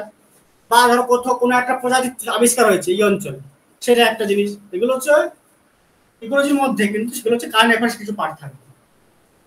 আচ্ছা তুমি বল ন্যাশনাল পার্ক বলে দিলাম ময়লা। আচ্ছা হাতি সংরক্ষণ, এলিফ্যান্ট রিজার্ভ কতগুলো আছে? 33টা। আচ্ছা বাঘ কত সবচেয়ে কোন রাজ্যে বেশি থাকে? মধ্যপ্রদেশ। যদি বলা হয় মধ্যপ্রদেশ হচ্ছে টাইগার বাঘ রাজ্য বলা হয়, টাইগার স্টেট। হাতি কোথায় বেশি থাকে, কোন রাজ্যে জানো? কর্ণাটক। অবশ্যই আমি ভারতের বলছি, থাইল্যান্ড ভারতের মধ্যে বলছি। হাতি হচ্ছে কর্ণাটকে বেশি থাকবে। আচ্ছা দেখো রামসার সাইট কটা ভারতের? 80টা।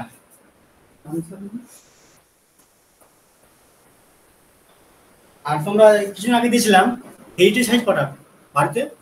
42টা। ওয়ার্ল্ড হেরিটেজ সাইট দিয়েছিলাম না নোটসটা, 42টা মোট। আচ্ছা এবার চলে আসি, লিখে নাও। এই যে প্রজেক্টগুলো নেওয়া হয়েছিল কোন সালে নেওয়া হয়েছিল এটা পরে বলছি। হ্যাঁ সবচেয়ে বড় রামসার সাইট সুন্দরবন। ভারতের সবচেয়ে বড় রামসার সাইট হচ্ছে সুন্দরবন। যদি বলে বিশ্বের মধ্যে পান্নাতাল বলে একটা রামসার সাইট আছে, এটা হচ্ছে দক্ষিণ আমেরিকা। পান্নাতাল না পান্তালান নাকি একটা আছে।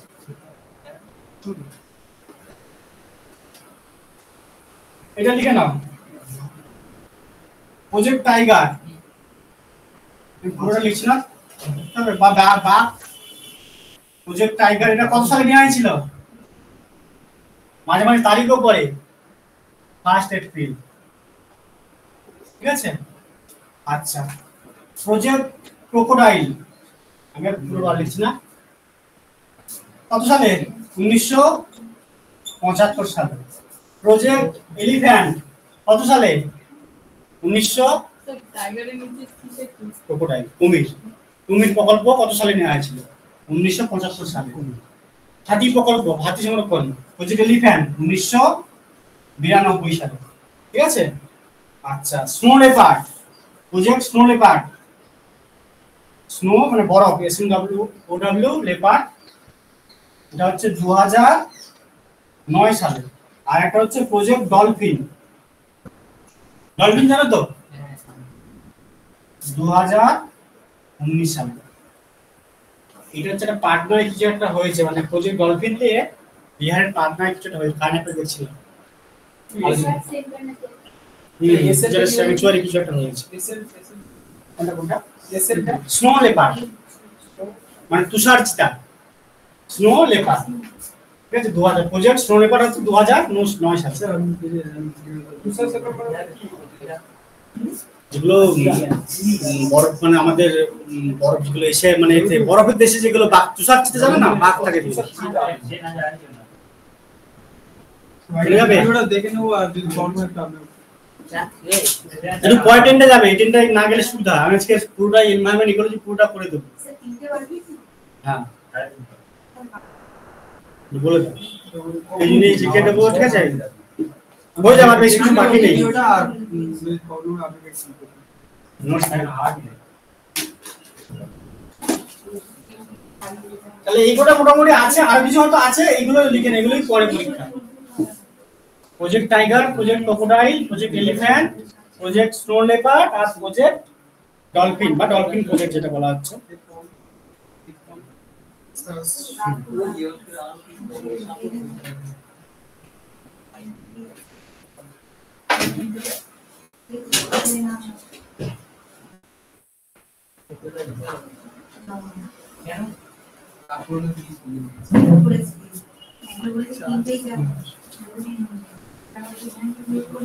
এটা হয়েছে।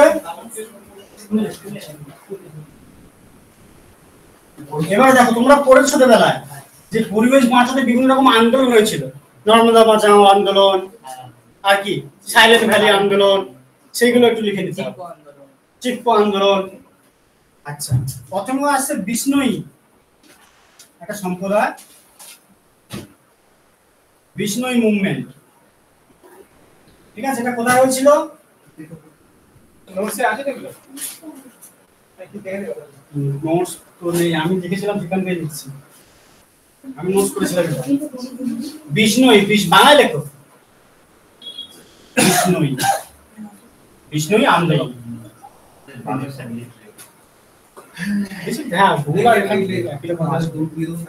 এটা হচ্ছে কে লিডার ছিল? রানী অমৃতা দেবী। রানী অমৃতা দেবী। ঠিক আছে, তারপরে হচ্ছে চিপকো আন্দোলন। কত সালে দেওয়া? আচ্ছা, এটা হচ্ছে সাল লিখবে 1731। ঠিক আছে, চিপকো আন্দোলন, চিপকো মুভমেন্ট। চিপকো মুভমেন্ট কত সালে হয়েছিল? 1974 সালে। তারা করেছিল এটা। চিপকো আন্দোলন নেতা কে ছিল মনে আছে? সুন্দরলাল বহুগুণা। সুন্দরলাল বহুগুণা, চণ্ডী প্রসাদ ভাট। এটা লিখে নাও, সুন্দরলাল।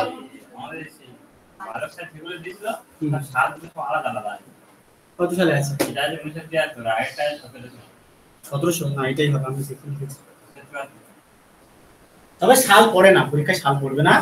চিপকো মুভমেন্ট কোথায় হয়েছিল, নেতা কে ছিল, কোথায় হয়েছিল? এটা বিষ্ণুই যে মুভমেন্ট বললাম, এটা হচ্ছে রাজস্থানে একটা গোষ্ঠী, রাজস্থানে। রাজস্থান। এটা হচ্ছে চিপকোটা কোথায়? গারোয়াল অঞ্চল। কোথায় সেটা? উত্তরাখণ্ডে। আর তারপর লেখো নর্মদা বাঁচাও আন্দোলন। নর্মদা বাঁচাও আন্দোলন কত সালে এটা হয়েছিল? 1985। এটা কি বললাম? চণ্ডী প্রসাদ ভাট আর সুন্দরলাল বহুগুণা। তারপর হচ্ছে কি নর্মদা বাঁচাও আন্দোলন 1950 সালে কে নেতা ছিল? মেধা পাটেকর। আর কে ছিল? বাবা আমতে। মেধা পাটেকর আর বাবা আমতে লিখে। তারপরে হচ্ছে সাইলেন্ট ভ্যালি আন্দোলন। সাইলেন্ট ভ্যালি মুভমেন্ট বা সাইলেন্ট ভ্যালি আন্দোলন। আচ্ছা, এটা সাইলেন্ট হলো কোথায়? কেরালা। এটা হয়েছিল 1973। তারা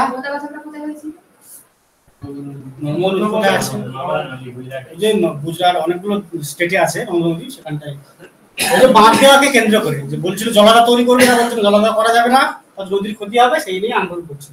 চিপকো আন্দোলন কোথায় হয়েছিল? চিপকো হচ্ছে উত্তরাখণ্ড। চিপকোর নেতা কে ছিল? সুন্দরলাল বহুগুণা আর চণ্ডী প্রসাদ ভাট। তারপরে কি আছে? এই যে সাইলেন্ট ভ্যালি আন্দোলন কারা করেছিল? কেরালা শাস্ত্র পরিষদ বলে ওখানটা একটা গোষ্ঠী ছিল, ওরাই করেছিল।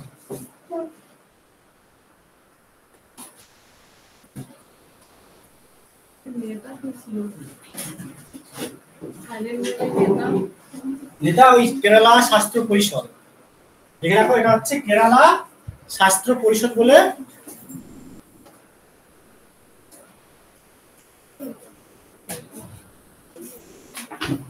তারপর লেখো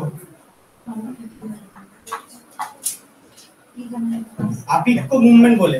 এটা হচ্ছে দক্ষিণ ভারত ছিল আপিক্কো মুভমেন্ট 1983 সালে। নেতা কে ছিল? রামচন্দ্র হেগড়ে। এটাকে বলা হয় দক্ষিণ ভারতের চিপকো আন্দোলন। দক্ষিণ ভারতের চিপকো আন্দোলন। এটা তো উত্তরাখণ্ডের উত্তরে, এটা হচ্ছে দক্ষিণ। নাপিত হচ্ছে কোথায় হয়েছিল? কর্ণাটকে হয়েছিল। রামচন্দ্র হেগড়ে। আর পশ্চিমবঙ্গে একটা আন্দোলন হয়েছিল জানো, আড়াবাড়ি। কোথায়? ওটা হচ্ছে পশ্চিম মেদিনীপুর, জয়েন্ট ফরেস্ট ম্যানেজমেন্ট যেটা, ওটা নেতা নেই, ওই শুধু লিখে রাখো আড়াবাড়ি মুভমেন্ট বলে। পশ্চিম মেদিনীপুর, ওই যে ওটা হচ্ছে বন মানে গাছ লাগানো নিয়ে একটা আন্দোলন হয়েছিল, জয়েন্ট ফরেস্ট ম্যানেজমেন্ট।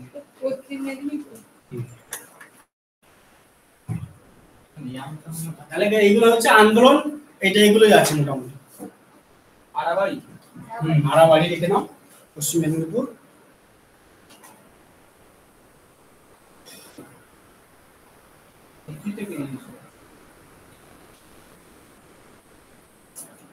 আর দেখ পরিবেশের ক্ষতি হচ্ছে ভেবে কি এবার কি করলো অনেকে, যে আমার পড়েছে কিয়োটো প্রোটোকল, মন্ট্রিল প্রোটোকল, বিভিন্ন রকম চুক্তি হয়েছিল, এবার সেইগুলো সম্বন্ধে জানতে হবে।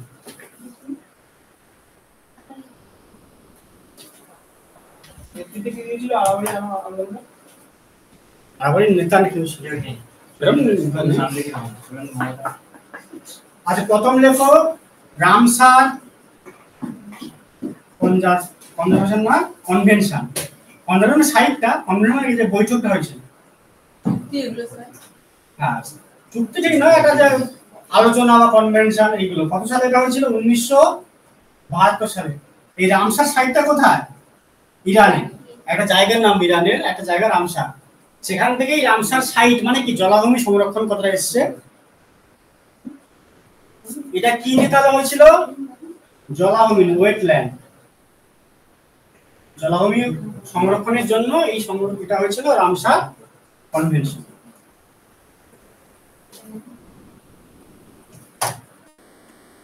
আমরা একটা লেখো স্টকহোম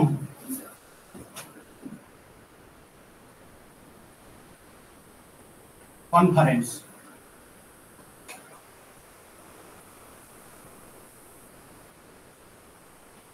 এটা 1972 সালে হয়েছিল। এটা কি নিয়ে হয়েছিল?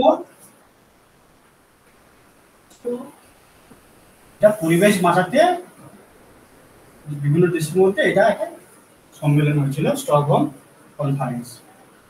তিনি একটা কি হচ্ছে মন্ট্রিল প্রোটোকল।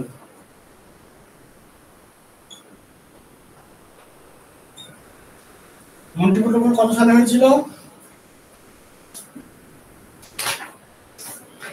1987 সালে। এটা কি নিয়ে? যে ওজন, আচ্ছা এখানটায় ওজন চলে আসছে, ওজন গ্যাসের সংরক্ষণ নিয়ে একটা বই হয়েছিল, যেটা হচ্ছে মন্ট্রিল প্রোটোকল। আবার তোমরা পড়েছে বসুন্ধরা সম্মেলন, তাই তো? আর যেটাকে বলা হয় রিও সামিট। এটা কত সালে হয়েছিল? 1992। রিওটা কোথায়? ব্রাজিলের একটা শহর রিও। কি নিয়ে হয়েছিল এটা? সাস্টেনেবল ডেভেলপমেন্ট, বা একে বলা হয় এজেন্ডা 21। এটা পরে এজেন্ডা 21 কোন সম্মেলন থেকে নেওয়া হয়েছিল? এজেন্ডা 21টা কি? কিছুই নয়, যে 21 দফা পরিবেশকে বাঁচাতে যে কি রকম 21টা স্টেপ নেওয়া যায়, সেটা হচ্ছে এজেন্ডা 21। সেটা কোথায় হয়েছিল? Rio summit. এটাকে বলা হয় বসুন্ধরা সামিট বলে, তাই তো? বা আর্ট সামিট, সেই বসুন্ধরা সামিট আর্ট সামিট বলা হচ্ছে।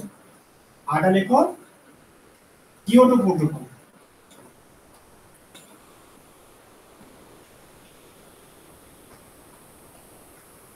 এটা কোথায়? কিয়োটোটা কোথায়? জাপানের একটা শহর কিয়োটো। এটা হয়েছিল 1997 সালে। কি নিয়ে? Green house gas.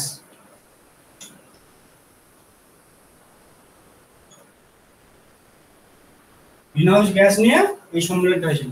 এখান থেকে প্রশ্ন পড়ে যে কার্বন ক্রেডিট, এই যে ধারণাটা কোন সম্মেলন থেকে হয়েছিল? এই কিয়োটো প্রোটোকল থেকে। এটা লিখে নাও, কার্বন ক্রেডিট বলে প্রশ্নটা পড়ে। কোন সম্মেলন থেকে কার্বন ক্রেডিট ধারণা এসছে? সেটা হচ্ছে কিয়োটো প্রোটোকল থেকে এসছে।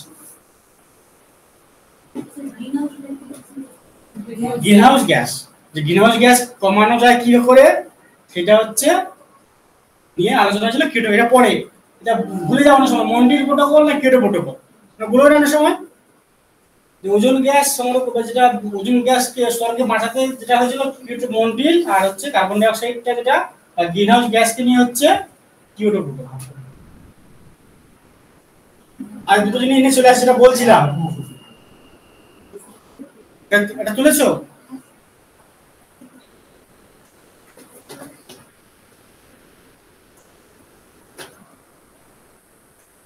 এবার হচ্ছে ওজোন, যেটা বলছিলাম ওজোন আলোচনা করেছি কোন স্তরে থাকে, স্ট্র্যাটোস্ফিয়ারে থাকে। ওজোন হোল বা ওজোন হোল মানে ছিদ্র গর্ত যেটা বলতে পারো।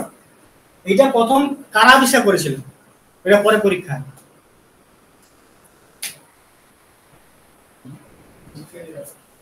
1985 সালে একটা ইংরেজ অভিযান, মানে ইংরেজ দিনে অভিযান হয়েছিল, যেখানটায় তিনজন বিখ্যাত নাম পাওয়া যায়। কি?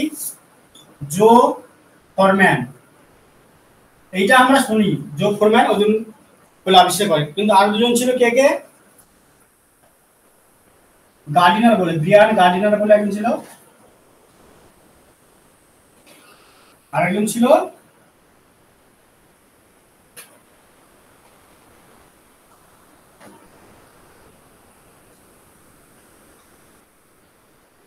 সানক্লিন। এই তিনজন যে কোথায় আবিষ্কার করে এটাও পড়ে, যে কোথায় আবিষ্কার করে? প্রশান্ত আন্টার্কটিকা অঞ্চল।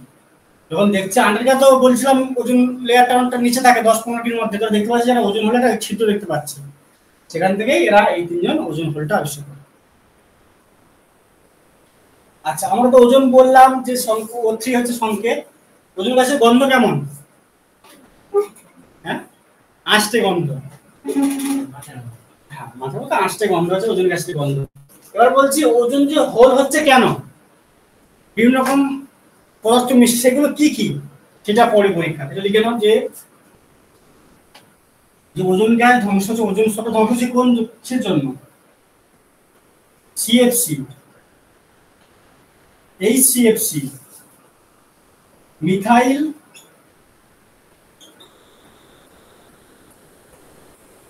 ব্রোমাইড। পরে কার্বন টেট্রাক্লোরাইড। এগুলো হচ্ছে, এই গ্যাসগুলো ওজন গ্যাসে মিশলে তখনই ওজন হোল সৃষ্টি হয়।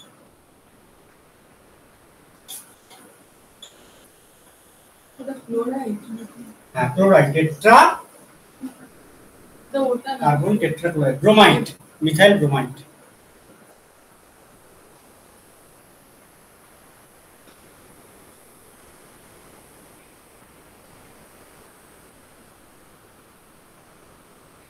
আচ্ছা, তাহলে ওজন হলো, আর এটা হচ্ছে ওজন গ্যাসের কোন তার প্রোটোকল? কিয়োটো না মন্ট্রিল? অনন্যা বলো, কিয়োটো না মন্ট্রিল? ওই যে ওজন গ্যাস বাঁচাতে যেটা আমাদের একটা হয়েছিল, সেটা কোন সম্মেলনে? কিয়োটো প্রোটোকলে না মন্ট্রিল প্রোটোকলে? Montreal, Montreal. এবারে আসবো গ্রিনহাউস গ্যাস নিয়ে। এটা হচ্ছে ওজন হোল হয়ে গেল।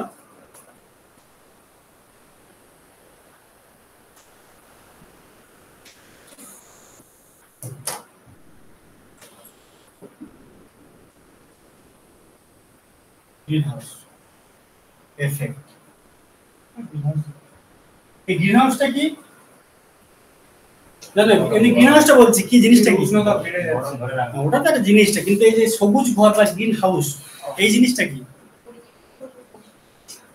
সূর্য পৃথিবীতে আসছে, কিন্তু ফিরে যাওয়ার সময় ফিরে যাচ্ছে না। এই যে কনসেপ্টটা, এটা হচ্ছে বরফের এলাকা, সেখানে তো গাছপালা ঠিকঠাক হয় না, কাঁচের ঘর করা হয়। কি হয়, তাপটা ঢোকে কিন্তু তাপটা বেরিয়ে যেতে পারে না, এটাই হচ্ছে গ্রিন হাউস। এবার গ্রিন হাউস এফেক্টটা কি? এই যে পৃথিবীর তাপমাত্রা কি কি, যে আমাদের যে গ্রিন হাউস গ্যাস গুলো বেড়ে যাচ্ছে, যে গ্রিন হাউস গ্যাস, এইগুলো কি কি জানো কেউ? CO2, CO2 আর এটা তো সবাই জানে। না, CFC হবে না, CFC হবে না। আবার আমরা সবচেয়ে বেশি কোন গ্রিনহাউস গ্যাস থাকে? জলীয় বাষ্প, জলীয় বাষ্প একটা গ্রিনহাউস গ্যাস, মানে এটাও তাপমাত্রা বাড়িয়ে দেয়, H2O। ঠিক আছে, মিথেন, মিথেনও একটা গ্রিনহাউস গ্যাস। এগুলো কি না, গ্রিনহাউস গ্যাস কি কি? CO2, CFC, H2O। H2O বলতে এখানে কিন্তু জলীয় বাষ্প, জল না, এটা জলীয় বাষ্প। N2O, nitrous oxide. আবার O3, ওজোনও একটা গ্রিনহাউস গ্যাস। প্রশ্ন পড়ে কোন গ্রিনহাউস গ্যাসের পরিমাণ বায়ুমণ্ডলে সবচেয়ে বেশি? H2O হবে, জলীয় বাষ্প হবে, কার্বন ডাই অক্সাইড কিন্তু হবে না।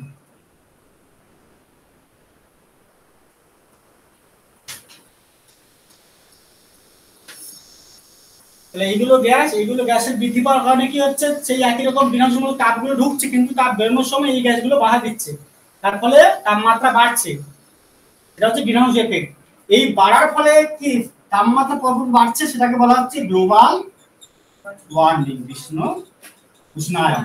এই তোমরা জানো, গ্রিনহাউস গ্যাসের বৃদ্ধির ফলে তাপমাত্রা ধীরে ধীরে বাড়ছে, সেটাকে বলা হচ্ছে বিশ্ব উষ্ণায়ন বা গ্লোবাল ওয়ার্মিং।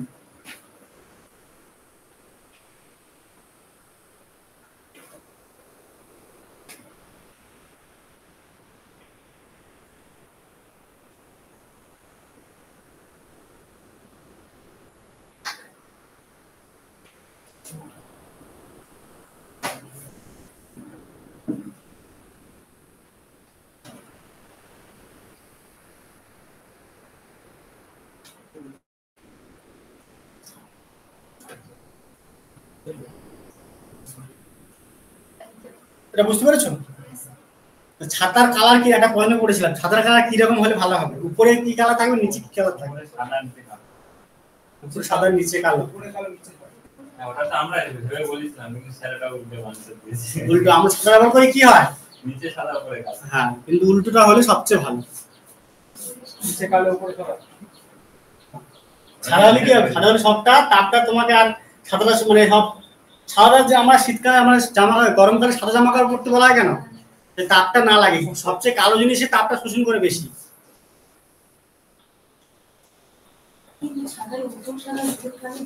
ওটা থাকে না, কিন্তু ওটা করলে সবচেয়ে ভালো হবে। কিন্তু ওটা করলে দেখতে আমরা দেখে আসছি যেরকম, একটা দেখতে অন্যরকম হবে। আচ্ছা, এটা হলো।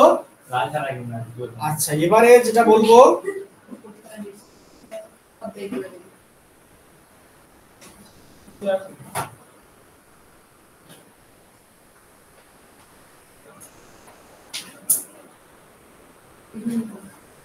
কয়েকটা আইন আমি বলছিলাম, বর্ণ করছিলাম, লিখে নাও এগুলো। বন্যপ্রাণী সংরক্ষণ আইন,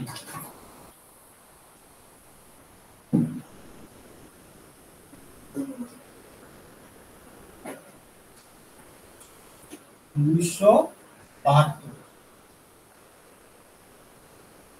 ওয়াইল্ড লাইফ কনজারভেশন অ্যাক্ট 1972 সাল। পরিবেশ সংরক্ষণ আইন, এনভায়রনমেন্ট প্রোটেকশন অ্যাক্ট বা কনজারভেশন অ্যাক্ট কত সালে? 1986 সালে। এই সালগুলো পড়ে। জাতীয় অরণ্য নীতি,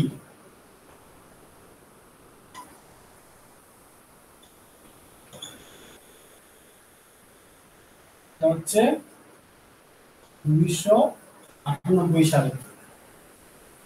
জীব বৈচিত্র্য আইন, বায়োডাইভার্সিটি অ্যাক্ট,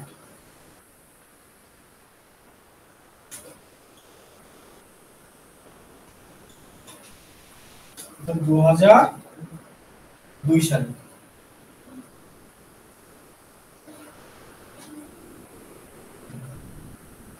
এই কটা আইন আছে, আরো আইন আছে, এগুলোই পরে পরীক্ষা। বন্যপ্রাণী সংরক্ষণ আইন 1972, পরিবেশ সংরক্ষণ আইন 1986, জাতীয় অরণ্য নীতি 1998, আর জীব বৈচিত্র্য আইন 2002 সালে। তাহলে এই যে জীব বৈচিত্র্য সংরক্ষণ করতে হবে, এই জন্য বিভিন্ন রকম সংস্থা তৈরি হয়েছে, সেগুলো সম্বন্ধে একটু জানতে হবে। এটা হচ্ছে ভারতের যেগুলো আছে, এটাও পরীক্ষায় পড়ে। তোমার যেগুলো তো পড়াচ্ছি আমি এই কোশ্চেন ওরিয়েন্টেড, কিন্তু আমি ডিটেলস কিছু পড়াচ্ছি না।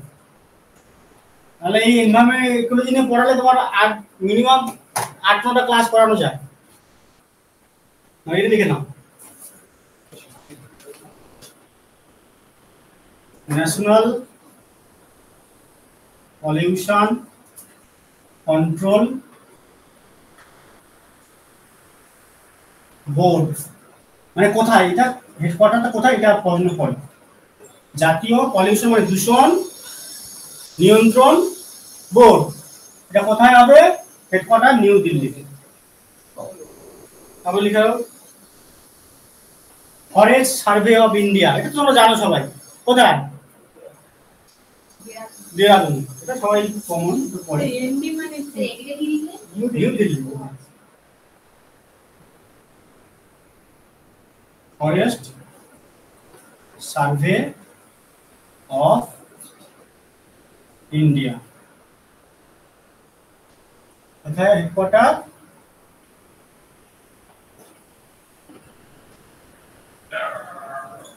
দেরাদুন।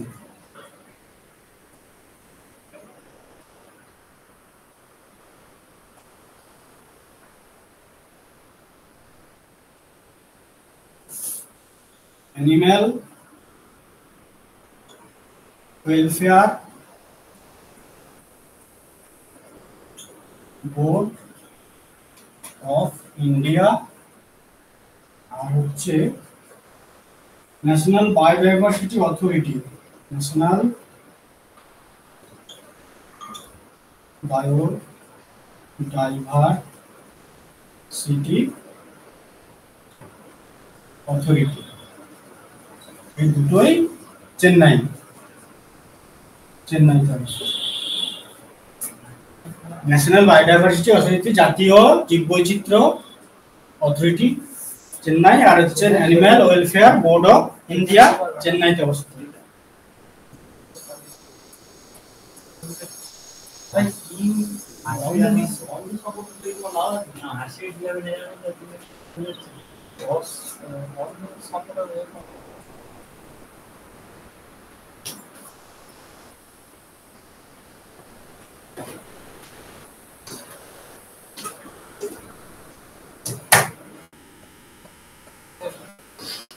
সেন্ট্রাল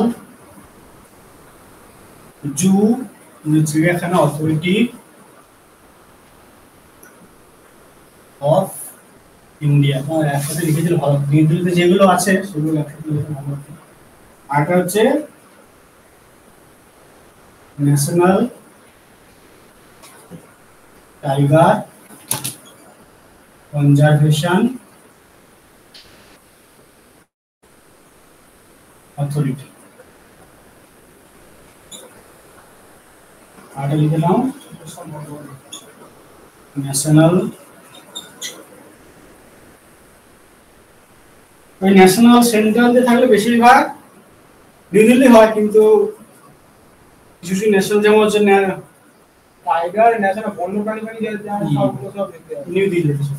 ন্যাশনাল না টাইগার ওদের নিউ দিল্লি। বেশি এখন প্ল্যান করতে হবে।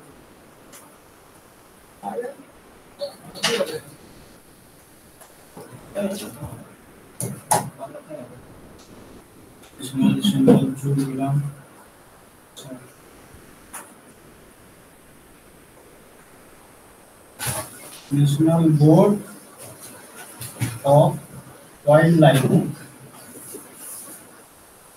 হচ্ছে এটা শেষ লিখব, ন্যাশনাল গ্রিন ট্রাইব্যুনাল, সবগুলোই New Delhi. Central zoo authority of India, national tiger conservation authority, national board of wild life, national green tribunal. এই কোশ্চেনটা সময় পড়ে এনজিটি, ন্যাশনাল গ্রিন ট্রাইব্যুনাল কত সালে হয়েছিল? 2010 সালে। এই কোশ্চেনটা পড়ে ন্যাশনাল গ্রিন ট্রাইব্যুনাল হেডকোয়ার্টার কোথায়? নিউ দিল্লি। কত সালে স্থাপিত হয়? 2010 সালে।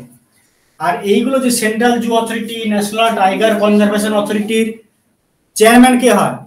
যে পরিবেশ মন্ত্রী থাকবে সেই চেয়ারম্যান হবে। সেন্ট্রালে যে পরিবেশ মন্ত্রী থাকবে,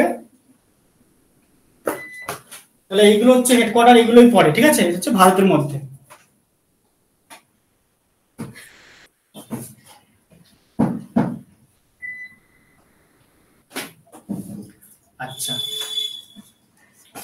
আর একটা কতগুলো সংস্থা দেখে নিই, এটা তোলা হয়েছে বেশি পছন্দ বেশি যাচ্ছে নাকি? এমনি তুলে নাও, যেগুলো একটু ভাবো আর তুলে নাও। বেশি দিন সময় কিন্তু বেশি দিন, যত সময় নেবে তত তোমাদের ক্ষতি।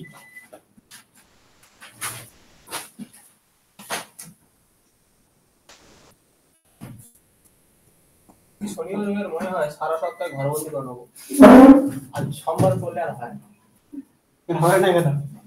এই এই এই চেষ্টা করে সব করতে হবে। দিনে মিনিমাম কম করে 8 ঘন্টা করতে হবে, তার কমে নয় একদম। বেশি তুমি সে 10, 12, 15 ঘন্টা পড়ো না, সেটা আলাদা ব্যাপার।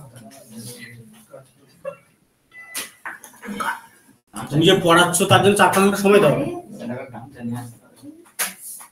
সময় কিন্তু মানে ধরো 24 ঘন্টা 8 ঘন্টা তুমি ঘুমাও, বাদ বাকি দিনের কাজ তুমি 3 ঘন্টা করো, খাওয়া দাওয়া সব 3 ঘন্টা, 8 3 11 ঘন্টা। তুমি অন্যান্য সব পড়া আমি বলবো না, বলবো না, 4 ঘন্টা পড়াও। তুমি সকালে পড়াও বিকেলে পড়াও, কিন্তু এরকম করলে হবে না। তুমি যে কোনো এক বেলায় পড়াও, 4 ঘন্টা সময় নাও, বাদ বাকি তোমার তো 8-9 ঘন্টা থাকছে, পড়তে হবে। পড়ো, জিনিসগুলো পড়ো, 4-5 মাস একই বই পড়ো, 4-5 মাস পড়ো, আলোচনা মানে এমসিকিউ পড়ো। আর এমসিকিউ গুলো ডিসকাস করলে মনে থাকবে।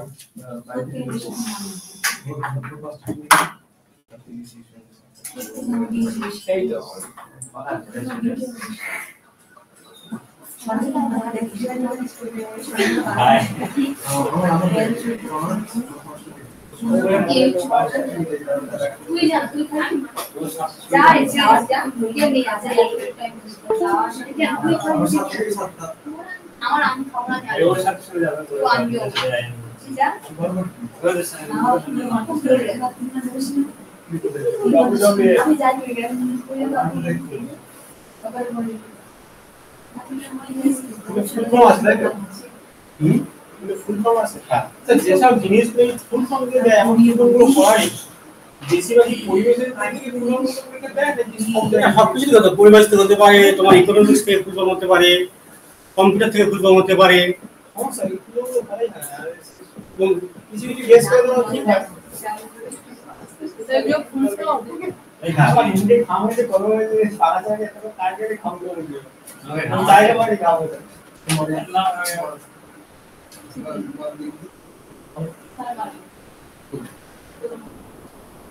আচ্ছা, আইইউসিএন দেখো, international union for conservation of nature, অনেকটা থাকে আবার অ্যান্ড ন্যাচারাল রিসোর্স, এটাও থাকে অনেক জায়গায়। International union for conservation of nature and natural resource, এর হেডকোয়ার্টার কোথায়? গ্ল্যান্ড, সুইজারল্যান্ডের গ্ল্যান্ড শহরে।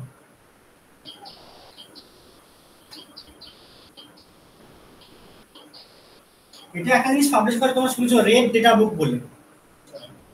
এই সংস্থাটা রেড ডেটা, মানে শুধু বিপন্ন নয়, মোট 9 রকমের প্রাণী তালিকা থাকে, বিপন্ন, বিলুপ্ত, সংকটময়, এরকম থাকে, 9 রকম থাকে। সেটা রেড ডেটা বুক বলা হয়, পাবলিশ করে আইইউসিএন। ফুল ফর্ম হচ্ছে হেডকোয়ার্টার করতে পারে, ফুল ফর্ম করতে পারে, বা করতে পারে রেড ডেটা বুক, কোন অর্গানাইজেশনটা পাবলিশ করছে। দুটো রেড বুক হয়েছে, একটা রেড আর একটা ইয়ে গ্রিন, হ্যাঁ গ্রিন হবে, গ্রিনটা পড়ে না সাধারণত, গ্রিনটা ভারতে পড়ে। একটাই বেশি ইয়ে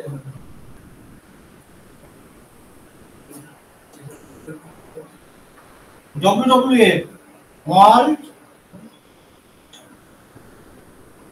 wild fund for nature, headquarter ওই একই, হেডকোয়ার্টার একই, ঠিক আছে। আইইউসিএন হেডকোয়ার্টার যা, এরও একই হেডকোয়ার্টার। আচ্ছা, এই WWF তো অনেক কিছু মানে সাহায্য করে। একটা জিনিস হচ্ছে আর্থ আওয়ার, যে বলে না 1 ঘন্টা আলো অফ করে রাখতে, অপ্রয়োজনীয় বিদ্যুৎ খরচ কমাতে, যে আর্থ আওয়ারটা কে করে? WWF। আর্থ আওয়ারটা কোন দিন হয় জানো তোমরা? মার্চ মাসের শেষ শনিবার, লিখে দাও। এই যে WWF-টা আর্থ আওয়ার করে। আরেকটা মনে পড়ে, WWF এর যে লোগো থাকে সেটা কি, কার লোগো থাকে? Red panda. মনে পড়লো, এই যে WWF থাকে যে লোগো থাকে একটা, তার রেড পান্ডা লোগোটা থাকে। আর্থ আওয়ারটা হচ্ছে এই ডব্লিউএফ পরিচালনা করে কোন দিন হয়?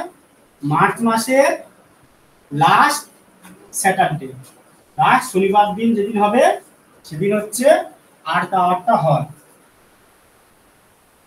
ওই 8টা থেকে 9টা অবধি, রাত্রিবেলা 8টা থেকে 9টা, এটা পড়ে না।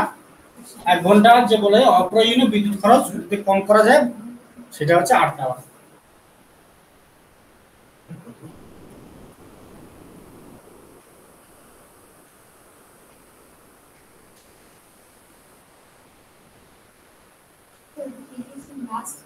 লাস্ট স্যাটারডে মার্চ মাসের লাস্ট স্যাটারডেটা হচ্ছে এই আর্থ আওয়ারটা হবে।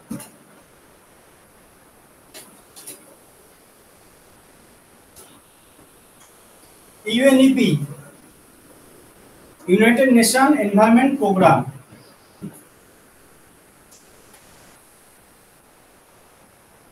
আপনাদের থেকে তাহলে কি এটা ওই টাইমটায় অপ্রয়োজনীয় রাত্রিবেলা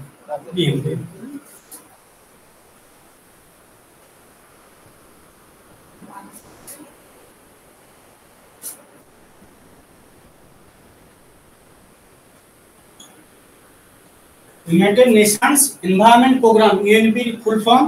হেডকোয়ার্টার কোথায়? কেনিয়ার নাইরোবি শহরে। Nairobi, Kenya.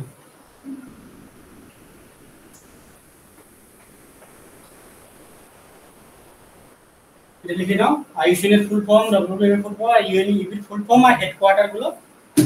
ওটা কি লাস্টে? নাইরোবি, NAIROBI, এটা হচ্ছে কেনিয়ার একটা শহর, কেনিয়ার রাজধানী। নাইরোবি হচ্ছে কেনিয়ার রাজধানী।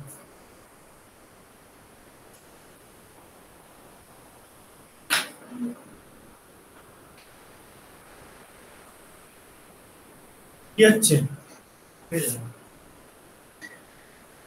আইকনে বাকি আছে না, জিনিসগুলো কি বুঝতে একটু লিখে নাও, জিনিসগুলো তো আমরা পড়েছি। দেখো ম্যাথ এতক্ষণ করলে তো মাথা অন্য করতো, কিন্তু এগুলো তো আমাদের জিকে পার্ট।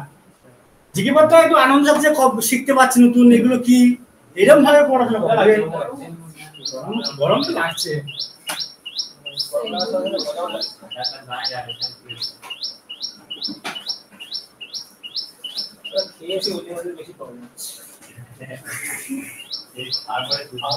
আচ্ছা, ন্যাশনাল পার্ক বলছিলাম, কিছু কয়েকটা জিনিস বলি যে কিছু কিছু প্রাণী ওই ন্যাশনাল পার্কের জন্য বিখ্যাত, যেমন একশৃঙ্গ গন্ডার কোন ন্যাশনাল পার্ক? কাজিরাঙ্গা। কাজিরাঙ্গা জলদাপাড়া হয়। আচ্ছা, ডুডং বা সি কাউ, ডুডং হচ্ছে ওই জলহস্তী দেখতে অনেকটা অনেক বড় প্রাণী হয় ডুডং বলে, সি কাউ। ওটা হচ্ছে গালফ অফ মান্নার। লিখে নাও, তুমি খাতা লেখো। প্রথম বললাম হচ্ছে একশৃঙ্গ বিশিষ্ট গন্ডার, ওটা হচ্ছে কাজিরাঙ্গা আর জলদাপাড়া। ডুডং হচ্ছে বা শিকাও, ওটা হচ্ছে Gulf of Mannar.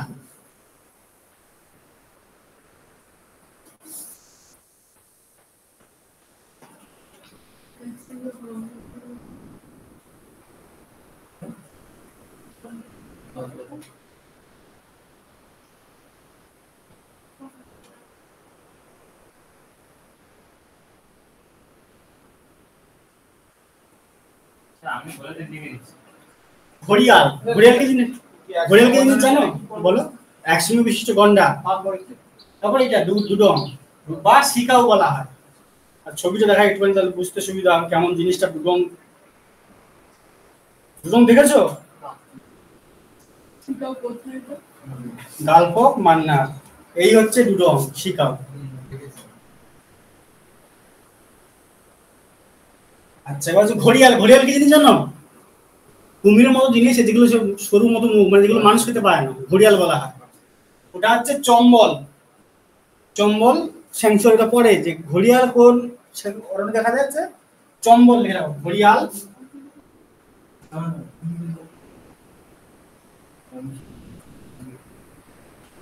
Chambal sanctuary, Chambal অভয়ারণ্যে হচ্ছে ঘড়িয়াল দেখতে পাওয়া যায়।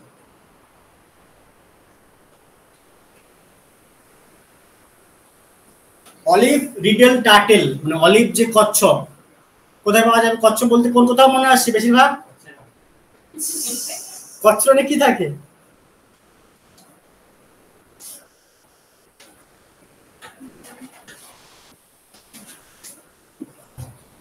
কচ্ছরণ তোমার তো ওই গুজরাটে ওদিকে থাকবে। আচ্ছা,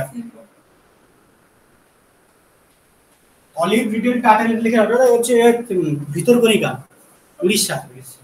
ভিতরকণিকা, গহীর মাথা, এটা লিখে না। অলিভ রিডেল টাটেল, টাটেল মানে কি ওই কচ্ছপ প্রজাতির একরকম, ওটা হচ্ছে ভিতরকণিকা আর গহীর মাথা, উড়িষ্যায় আছে। অলিভ রিডেল টাটেল বা কচ্ছপ লিখে রাখো, বা অলিভ রিডেল কচ্ছপ লিখো। ভিতরকণিকা আর হচ্ছে গহীর মাথা।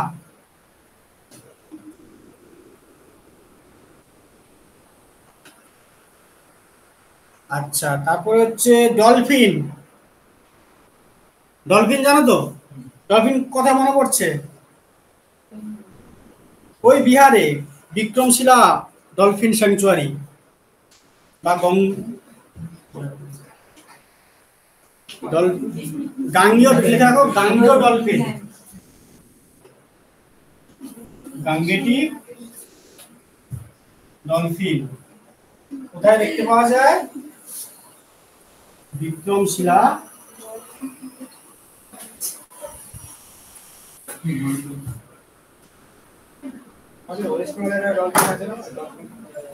চিল্কা লেখা ডলফিন দেখতে পাওয়া যায়।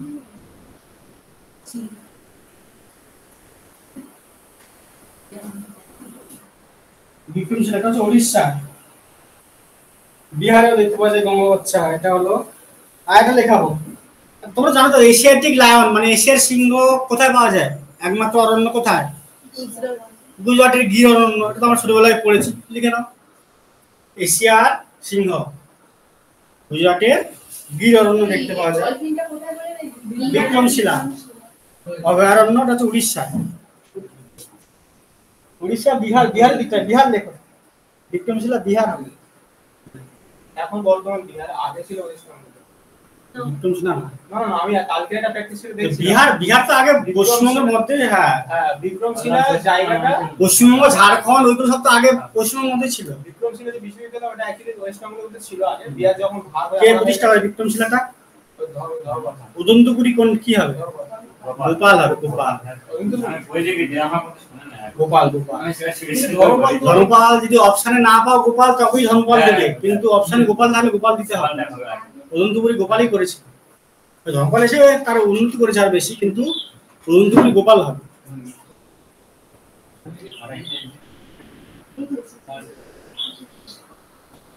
আর এটা লিখেছো, ওটা লিখেছো। এশিয়াটিক মানে এশিয়ার সিংহ কোথায় পাওয়া যায়? গির অরণ্য, গুজরাটে।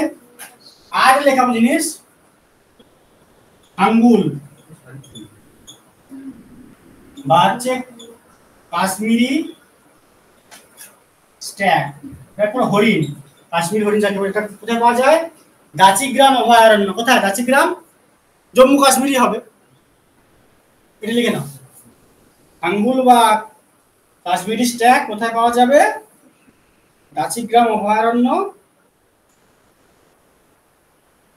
জম্মু কাশ্মীর। এটা হচ্ছে যে সিং থাকে, এইটা সেটা কোথায়? জম্মু কাশ্মীর, দাচিগ্রাম অভয়ারণ্য।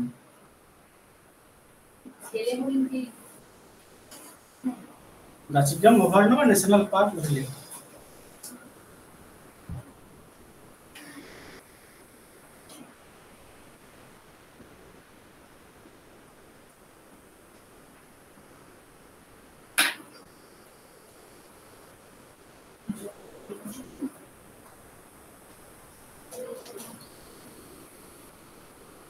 আচ্ছা, আর কি জিনিস পড়ে যে বিপর্যয়, কিছু কিছু প্রাকৃতিক বিপর্যয় দেখা গেছিল, যেমন তোমরা দেখেছো চেরনোবিল, কি পারমাণবিক কেন্দ্র, আমাদের ভোপাল গ্যাস ট্র্যাজেডি, এগুলো পরিবেশের মধ্যে পড়ছে। তারপরে হচ্ছে লন্ডন স্মগ, মানে লন্ডনে কি হয়েছিল একবার শীতকালে 1952 সালে শীত পড়েছে, খুব কয়লা পুড়িয়েছে, তারপরে এত ধোঁয়া হয়েছে সেখানটা পুরো স্মগটা কি ধোঁয়াশা, ধোঁয়ার কুয়াশা মিশে একটা, এগুলো পড়ে।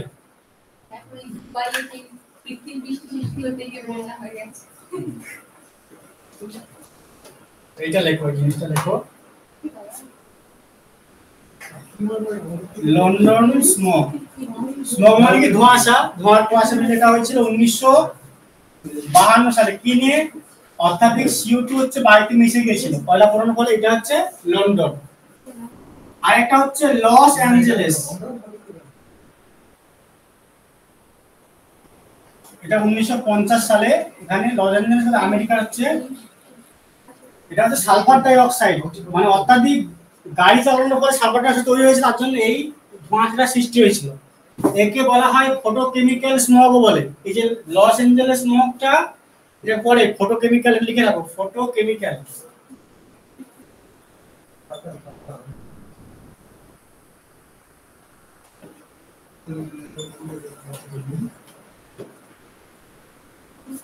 ফটোকেমিক্যাল স্মগ, হ্যাঁ এই লস অ্যাঞ্জেলেস স্মোকের অপর নাম হচ্ছে ফটোকেমিক্যাল স্মোক, আর এটা হচ্ছে অর্ডিনারি স্মোক, এর সাধারণ ধোঁয়াশা বলে। চেরনোবিলে কি হয়েছিল? ওখানটায় পারমাণবিক একটা বিদ্যুৎ ছিল। চেরনোবিল কোথায়? এটা ইউক্রেনে। বিদ্যুৎ কেন্দ্রটা কি, প্ল্যান্টটা কি হয়েছিল? ফটোকেমিক্যাল স্মোক আর এই কি এই লস অ্যাঞ্জেলেস স্মোকটাকে ফটোকেমিক্যাল স্মোক বলে। এটা হয়েছিল 1986 সালে।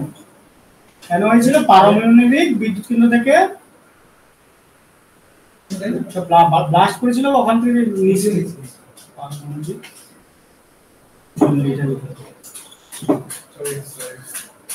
আর লেখাবো।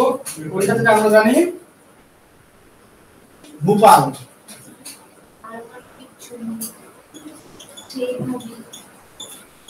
ভোপাল গ্যাস দুর্ঘটনা, ভোপাল গ্যাস ট্র্যাজেডি বলা হয়।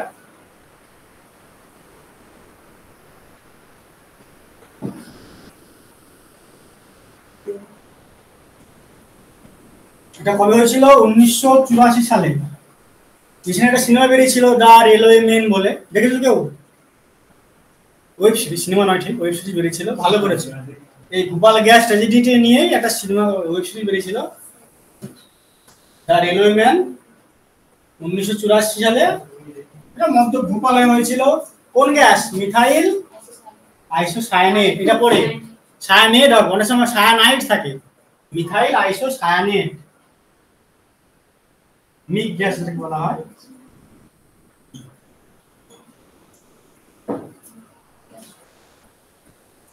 সালে ডিসেম্বর 2 আর 3 ডিসেম্বর এই দিনে এই গ্যাসটা হয়েছে। তাহলে কি জানলাম? আমরা চারটে, লন্ডন, লস অ্যাঞ্জেলেস, চেরনোবিল। চেরনোবিলটা কোথায়? ইউক্রেনে। লন্ডন তো তোমরা জানো, লন্ডনে বলতে হবে না, এটা তো আমেরিকা। এটা হচ্ছে ভোপালে, মধ্যপ্রদেশের রাজধানী।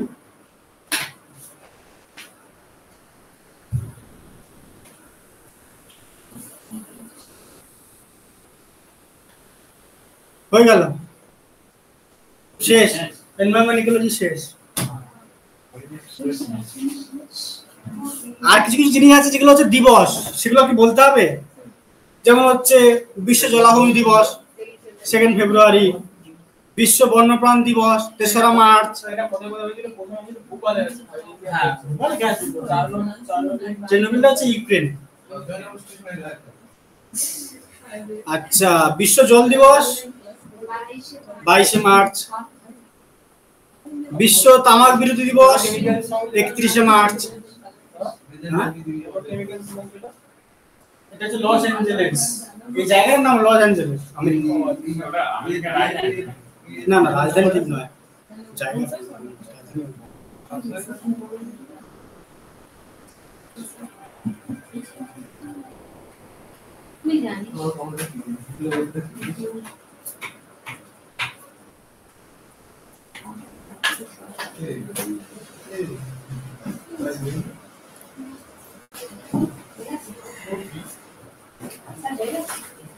হয়ে গেছে কিছু।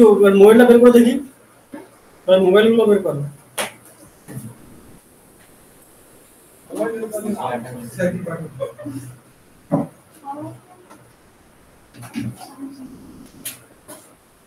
কিছু পাঠিয়ে দিচ্ছে, আরো কিছু পাঠাতে পারি। তোমরা যারা ক্লাসটা দেখো না একটু দেখে নেবে, নোটগুলো পড়ে নেবে। আর পরের দিন যেদিন আসবো এখান থেকে কিছু প্রথমে এমসিকিউ করাবো, 10-15 নয়, মিনিমাম 30টা বেশি থাকবে। 10 মিনিটে করতে হবে, তারপরে আবার বায়োলজি পড়াবো। বাংলাতে না কোশ্চেনে বাংলাতে করতে পারবো না, ইংরেজিতে করবো, পারলে আমি মানেগুলো বলে দেবো, ঠিক আছে? নালে ফোনে দিলে বাংলা করে না আমি করে দেব। বাংলাতে নেই, এগুলো তো তেমন একটা ম্যাটেরিয়ালস নেই যে দেবো তোমাদের। নোটগুলো সব ইংলিশ থেকে? না, একটা বাংলায় আছে, দেখো 4টি নোটস পাঠিয়েছি, আর কিছু পাঠাবো হয়তো। একটা বাংলা। তাহলে এইগুলো পরিবেশ নিয়ে এটাই এনভায়রনমেন্ট ইকোলজি হয়ে গেল। তোমরা বই টই পেলে, তোমরা আচ্ছা কি বই পড়ছো, কি বই? একটা ভালো বই কিনতে হবে তোমাদের। ভালোই বলতে ইংরেজিতে তোমাদের ক্র্যাক কিনে, ক্র্যাক WBCS নীতিশ সিংহানির থেকে ক্র্যাক ভালো, যেমন তো ম্যানুয়ালটা, তাই তো? ওটাতে ক্র্যাক ভালো, দাম একটু হয়তো 1000 টাকা মতো নেবে।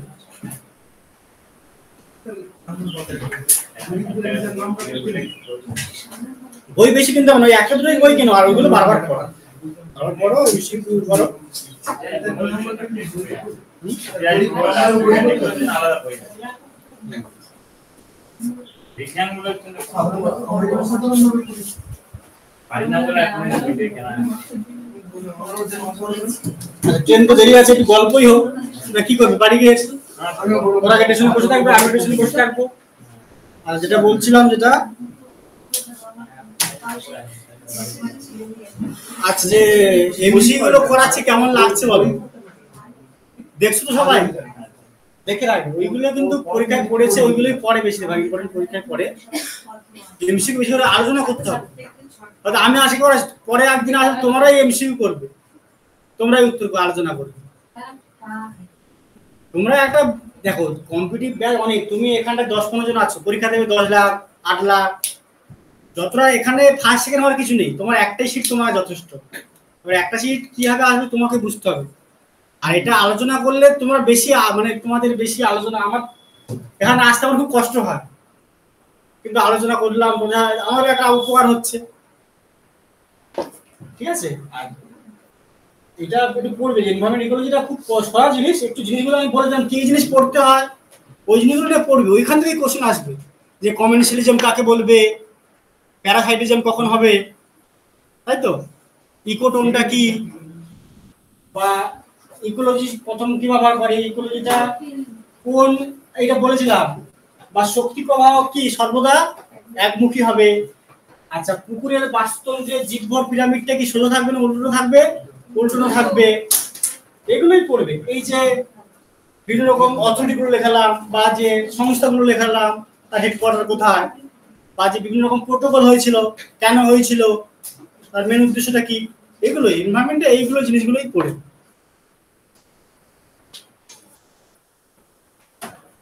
সামনে তো অনেকগুলো পরীক্ষা করে আছে, সব পরীক্ষা কিন্তু আগস্ট থেকে শুরু হবে। চেষ্টা করো এই মাস বা ম্যাক্সিমাম 1-1.5 মাসের মধ্যে মানে টেস্টটা কমপ্লিট করা। তারপরে তার সাথে টেস্ট করছো, তার সাথে তোমরা এমসিকিউ করো। জোগ্রাফি পরিবেশ পড়লে এখান থেকে কি কি এমসিকিউ হতে পারে, বা কোনো বই থাকলে দেখে নাও। ইতিহাস পড়ছো, সেখান থেকেই এমসিকিউ দেখো, যতটা হচ্ছে সেগুলো দেখো। এখানে যেখানে পড়ানো হচ্ছে যেগুলো, সেগুলো বাড়ি থেকে দেখো, নাহলে সময় পাবে না। যে আজকে পড়ছো না, কালকে না করলে হবে না। অনলাইনে শুধু কি কৃষাণু আছে? কৃষাণু আছো না?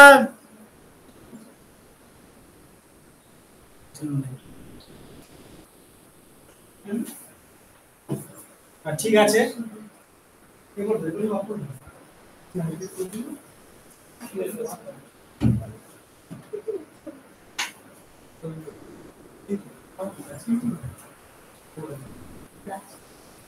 আচ্ছা একটা কোশ্চেন দিয়েছিলাম।